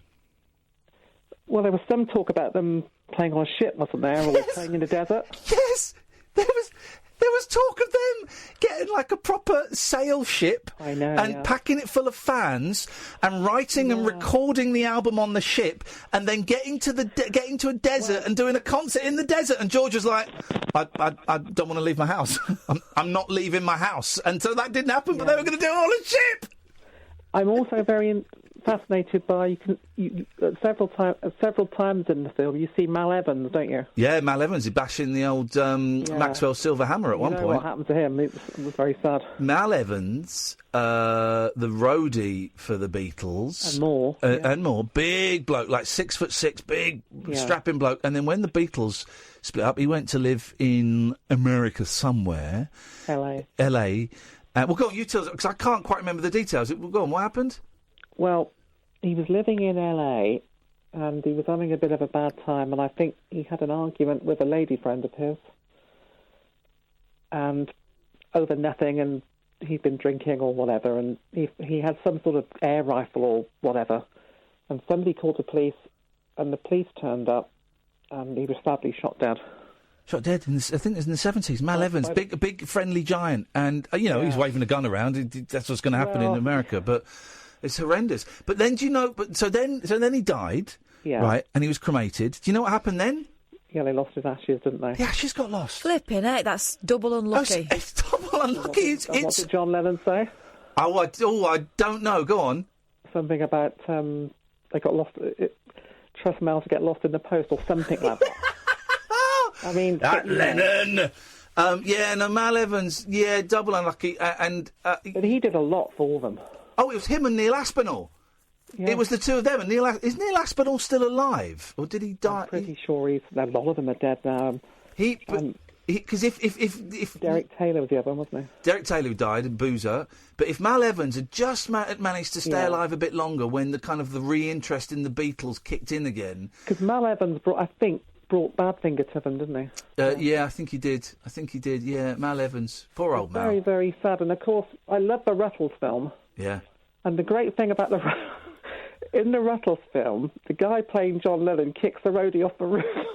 Yeah, he does. I've not seen the Ruttles for ages. I always think it's more Let It Be than Let It Be. The Ruttles is great because it so closely mirrors the Beatles story. I mean, the bit where George Harrison's in it, and people are running out of Ruttle core. The only thing that spoils the Ruttles for me is, and I know they had to do it because it was half made with Saturday Night Live, is the Americans. John Belushi and Dan Aykroyd in there ruins it. But Lennon warned Neil Innes, didn't he, about a couple of the songs? Oh, yeah, so we're going to have to sue you for those. They're too close. They did take some royalties from one of them because he said they're too close to the bone. Oh, now that reminds me. I keep meaning to say this, and I started saying it last night. So, do you know Pledge Music, Diana? I'm not sure. No. Pledge Music is great, right? And my friend Imani has used it, and I've given a few quid to Neil Innes, and who's making an out. Basically, and Jake Shillingford from my life story, I pledged towards that. So basically, what it is musicians who can't get a record deal or don't want a record deal, they go online. It's like GoFundMe, and they say, right, I need £10,000 to make an album, okay? And if you pledge 15 quid, you'll get a signed CD. If you pledge 30 quid, you'll get a signed CD and an album. If you pledge £1,000, you'll get a private concert in your... All this kind of stuff, right? And Imani did it successfully. Neil Innes has done it. And then I saw Jake Shillingford post saying, really sorry, guys, we have been stuck on 95% for the last 3 months. And I know... that we've broken the 100%, and I've done some digging around, and basically Pledge Music are in trouble. And so I did some digging around, and Pledge haven't, and Colin Moulding from XTC has pulled all his stuff off there. They haven't paid people for a long time. Oh dear. They, it looks like they're going bust. And they're kind of saying, well, all pledges will be honoured, and, if you pledge, then we go bust and we'll give the money back. But it means, right... a load of artists aren't going to get the money to make their albums. I suspect a load of people that have given money won't necessarily get their money back. And also, it's something like, it's either... Can you Google this, Kath? What percentage Pledge Music takes out of the pledge? I naively assumed that if you pledged £100 to an artist, Diana, they will get £95 and 5% will go to Pledge. It's not... It's something like Pledge get... I think they get like...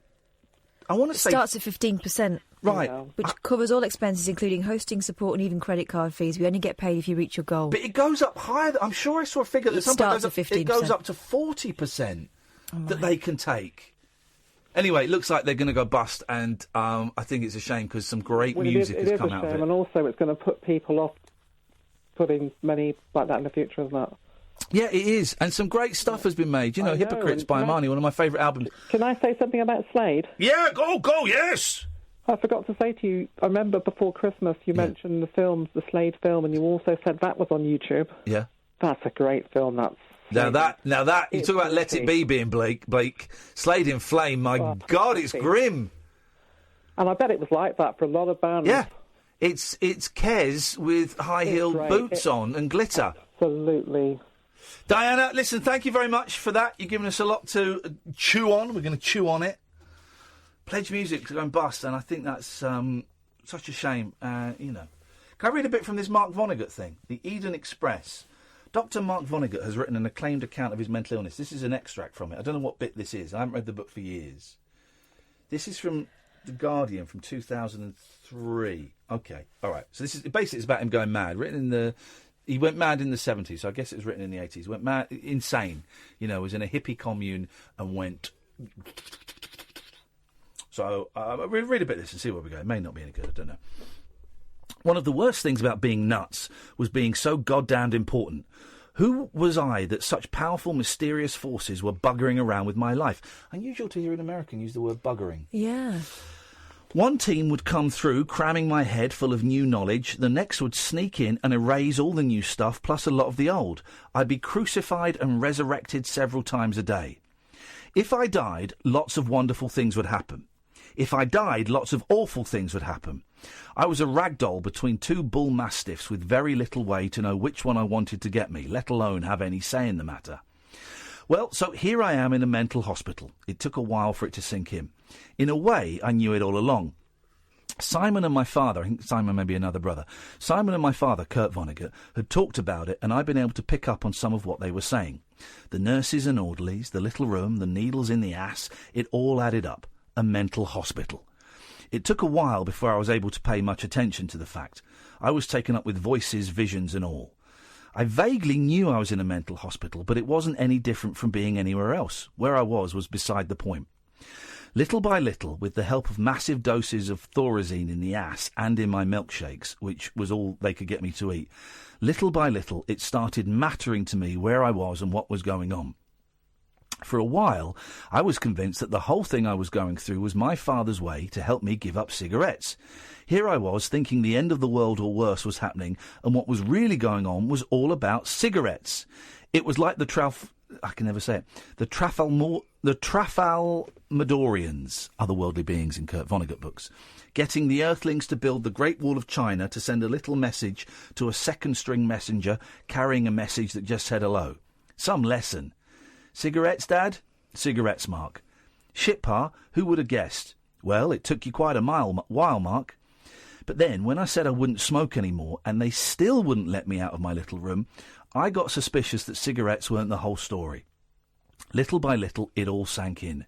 It was all on the level. This was a real mental hospital with real doctors and nurses. It wasn't some weird put-up job designed by my father. The only weird thing about this hospital was that I was a patient here. Everything else made sense. All the other patients fit nicely into the idea of what mental hospitals were about. They were all victims one way or another. They'd been dealt lousy parents, lousy jobs, lousy marriages, lousy friends, lousy educations. They hadn't had breaks. No one really loved them. I just picked up bits and pieces, but it all kept adding up the same. I'd see a husband or wife or mother come in to visit them, and I'd wince in pain as the various pictures of what their lives had been came together. Their craziness, their being in a mental hospital was so understandable. Good, brave people who'd done the best they could until it was all just too much. What was my excuse? What more could I have possibly asked from life? For them, there was some hope. Call it therapy, a change of job, some understanding of themselves and the people around them. Given half a break, these people can make it.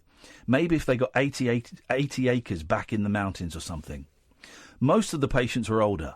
I was the only one there with long hair or a beard. Some discarded old people, a lot of middle-aged people who had got messed up with alcohol, a few junkies plus a few other misfits. I worried some that my being so different from the others meant they didn't really know how to deal with whatever my problem was. I'd been put in the wrong bin. In a way, it was the same for me, but the only way I could get to feel the sameness was by stretching definitions quite a bit. It felt lonely. Man, it's some book. Some book. It really is. I'm going to have to finish my Kenny Rogers book and then dig that out and read some of that. We've got another 20 minutes of the show, dear listener. Then Paul Ross comes in at 1 o'clock. 0344 499 1000 is the telephone number. This is Talk Radio. Stimulating nightly emissions guaranteed to open your eyes and your mind. Oh, my word. The Late Night Alternative with Iain Lee on Talk Radio. Why don't you come off Twitter then? Join me. Join me. Why don't you? I ain't got a problem, mate. OK, we'll come off Twitter then. But I quite like bits of it. It's funny, because off air you told me you didn't. No, there's certain bits. I don't like the fact that now I'm a conduit for you. Yeah, but guys, everyone, apart from Giselle, because we like the pictures of the cats, this isn't a dig at you at all, please. Everyone else, stop passing messages on. I'm not going to pass them on. Catherine will not be passing me messages. Because that's not the point. That you send via Twitter. It's not. You can phone up, man. We've got 15 hours a week you can speak to me. And I know phone calls aren't for everybody, but it's kind of unlucky, really, because Twitter and emails aren't for me. So come off Twitter, Catherine. Do it. What would you lose? What would you lose? Less than you think. I like observing. I like Keith and the girl on there. Okay, well you can listen to Keith and the girl. You're friends with them. You can email them. I know. You can WhatsApp them. I know, but I generally I like the funny bits on it.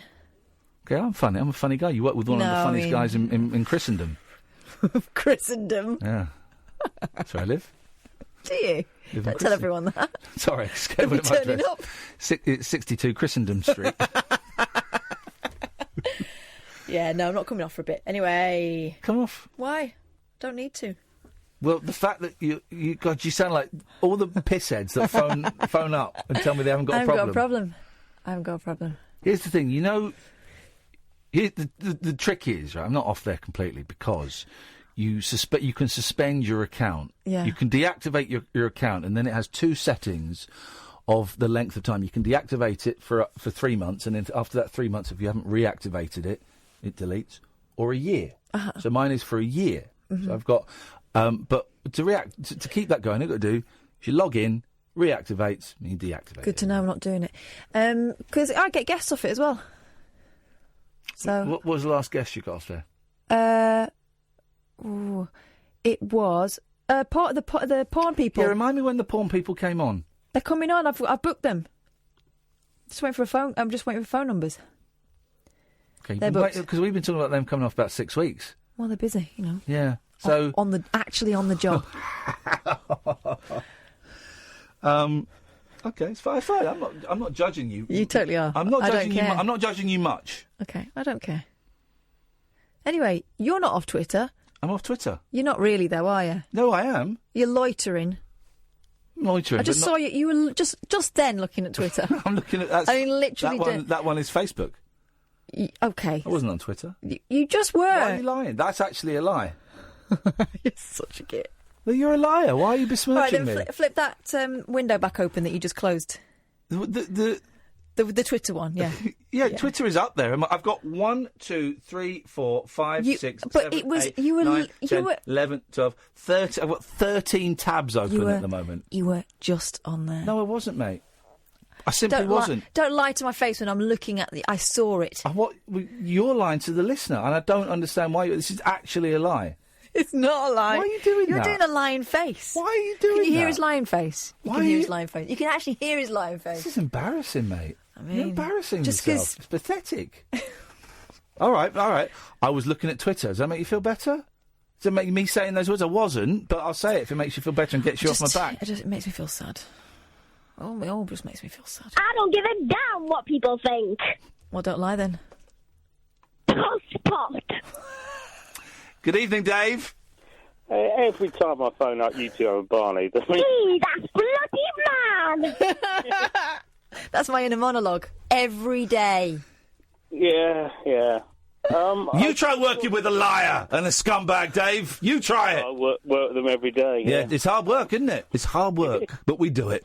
We do it. Kath managed to do it somehow, yeah. Yeah, thanks, Dave.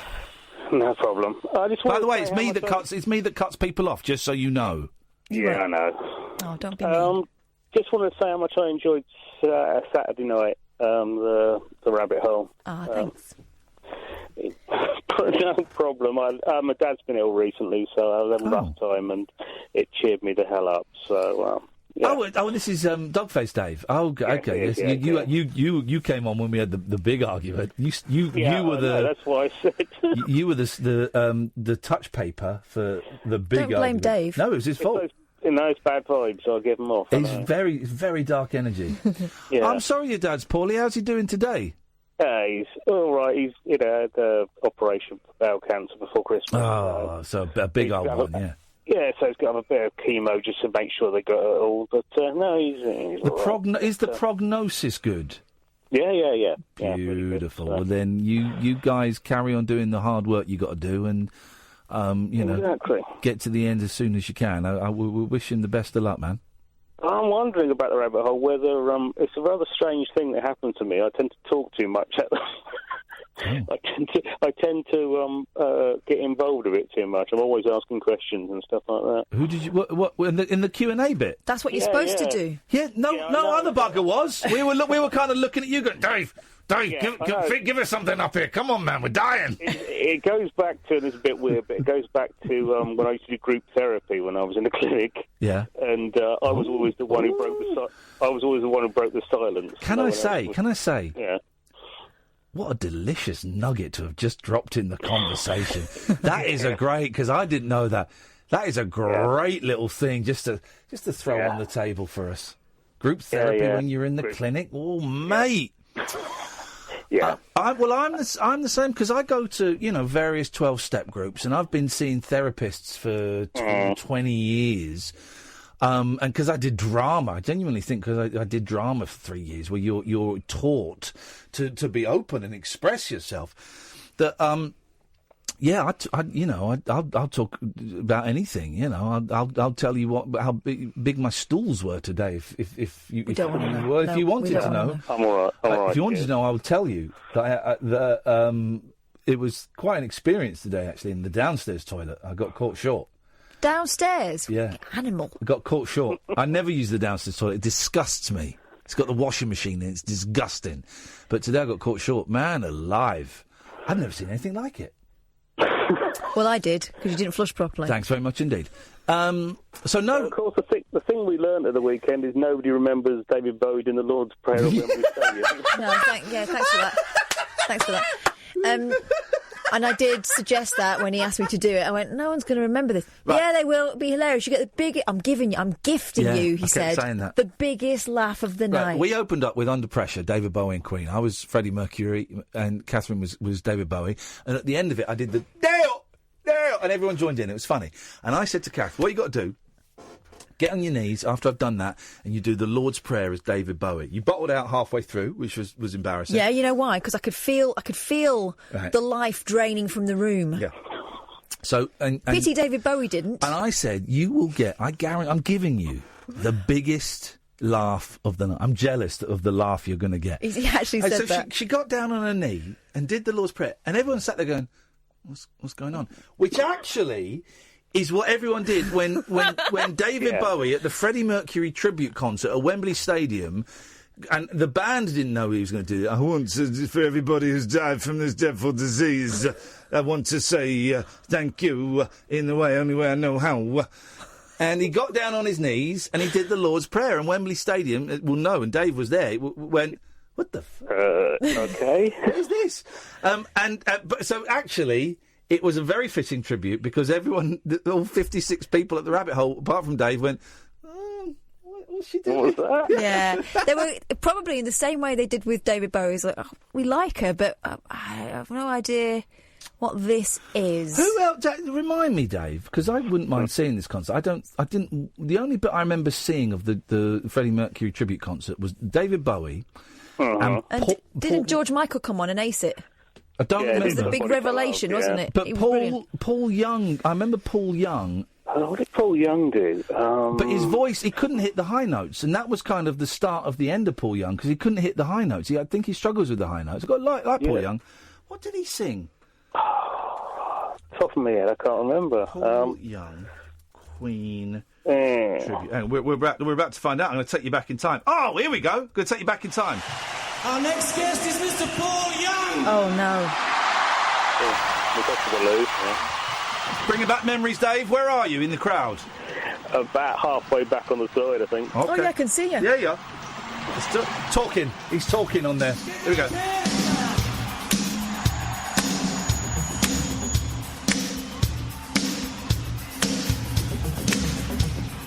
Oh, I was already over there, yeah. Oh, he was sweet though, wasn't he, Paul Young? Seems funny seeing Paul Young in a stadium. Do you know what I mean, Dave? He's not a stadium act. He did Live Aid, didn't he? He's what? He did Live Aid, didn't he, Paul Young? Possibly. He went out with my dinner lady.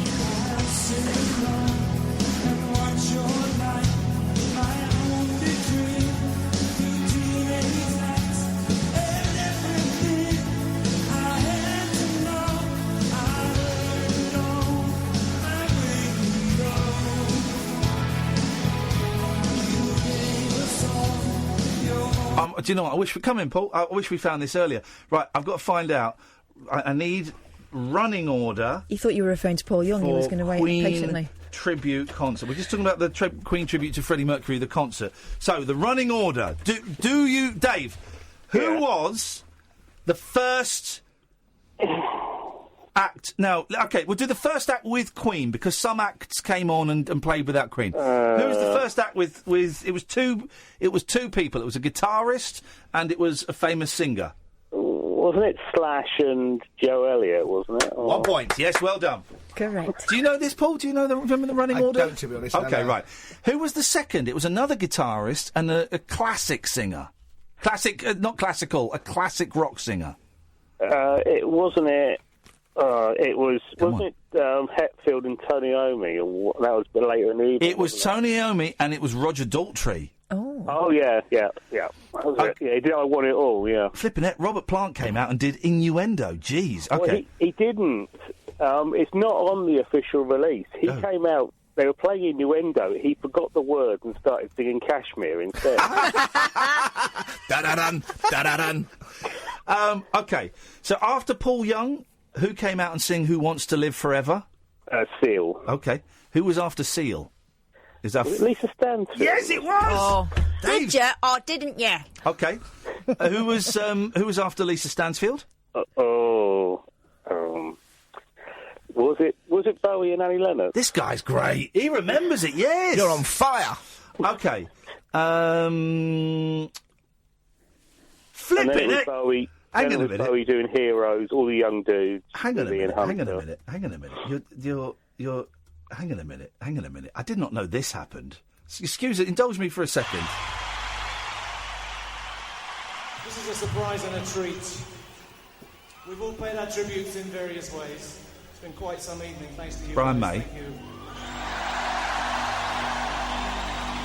And thanks to all those people, especially Chris Thompson, who gave their services for nothing. Who's coming out to close the show? Liza Minnelli. Liza Minnelli's coming out! Well, oh, darling. We are the champions, yeah. No, she didn't. Should have done Cabaret, surely. Here we go. And she's here. Ladies and gentlemen, Liza! Wow. Oh, God, I love her so much. I've had a few. She's had a few as well. Wowzers. She's had a few. Dave, we got to go. Thank you for that, mate. I'll speak to you soon. Take care. That was fun. I enjoyed that. I'm obsessed with that concert now. Good evening, Paul Ross. Good evening. I do have a Liza Minnelli story for you, if you'd like it. Yes. It involves my brother Jonathan, who interviewed her many years ago, and she was in a relaxed mood, and she insisted on a pre-interview chat, and no word of a lie, she propositioned him. Oh. And Jonathan made his excuses tactfully and left, but his wife Jane afterwards said to him apparently, "Oh, you fool, I'd have given you a pass out for that one." Judy Garland's daughter. Remarkable. Hey, wonderful woman, though. I interviewed her once and she was slightly not quite there. I went she and was, saw but her she at was the Royal lovely. Albert Hall. Yeah. Maybe 17, 18 years. Probably 2001 it was, actually, I think. Because I saw her there when she was the replacement for Dean Martin in the final two. It was Frank Sinatra, Sammy Davis Jr. Wow. Dino's son died in a plane crash on Christmas Day and he ducked out of the tour and was replaced by Liza Minnelli and she was just fantastic. Ring Them Bells, Cabaret, and she did, and it was around the time when she did that remarkable album Results with the Pet Shop Boys. Yeah. Am I Losing My Mind? I loved it. A memory of her on Top of the Pops. When you know they That's used to a do, great song. they used to cut round the Sondheim. They used to cut round the cameras round people, and you know. Amateurish Brits would try and follow the cameras. Yeah. Not Liza Minnelli. She stared straight in front of her, and in the end, the director had to just keep it a shot on her because she wasn't giving anything. Brilliant. She wasn't looking, not looked to my left or my right, unlike the song. Straight ahead. Wow, what a star! What's in your show tonight, please, Paul? On the show tonight, a remarkable woman. I can't wait to talk to her again. I'm not interviewing her for years. Her name is Sue Tilley. Okay, she posed for a portrait that was sold 10 years ago for £17.2 million to Roman Abramovich. One sold recently for £35 million. She was the favourite model of Lucian Freud, and her famous portrait is Sleeping Benefits, benefit supervisor sleeping.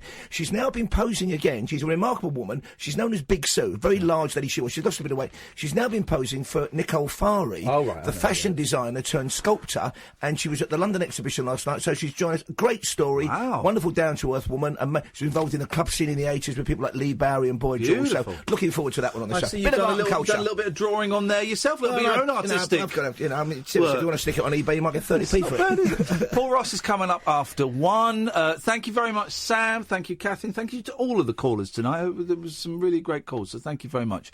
And lots of love to Giselle and everyone involved in that. This is Talk Radio.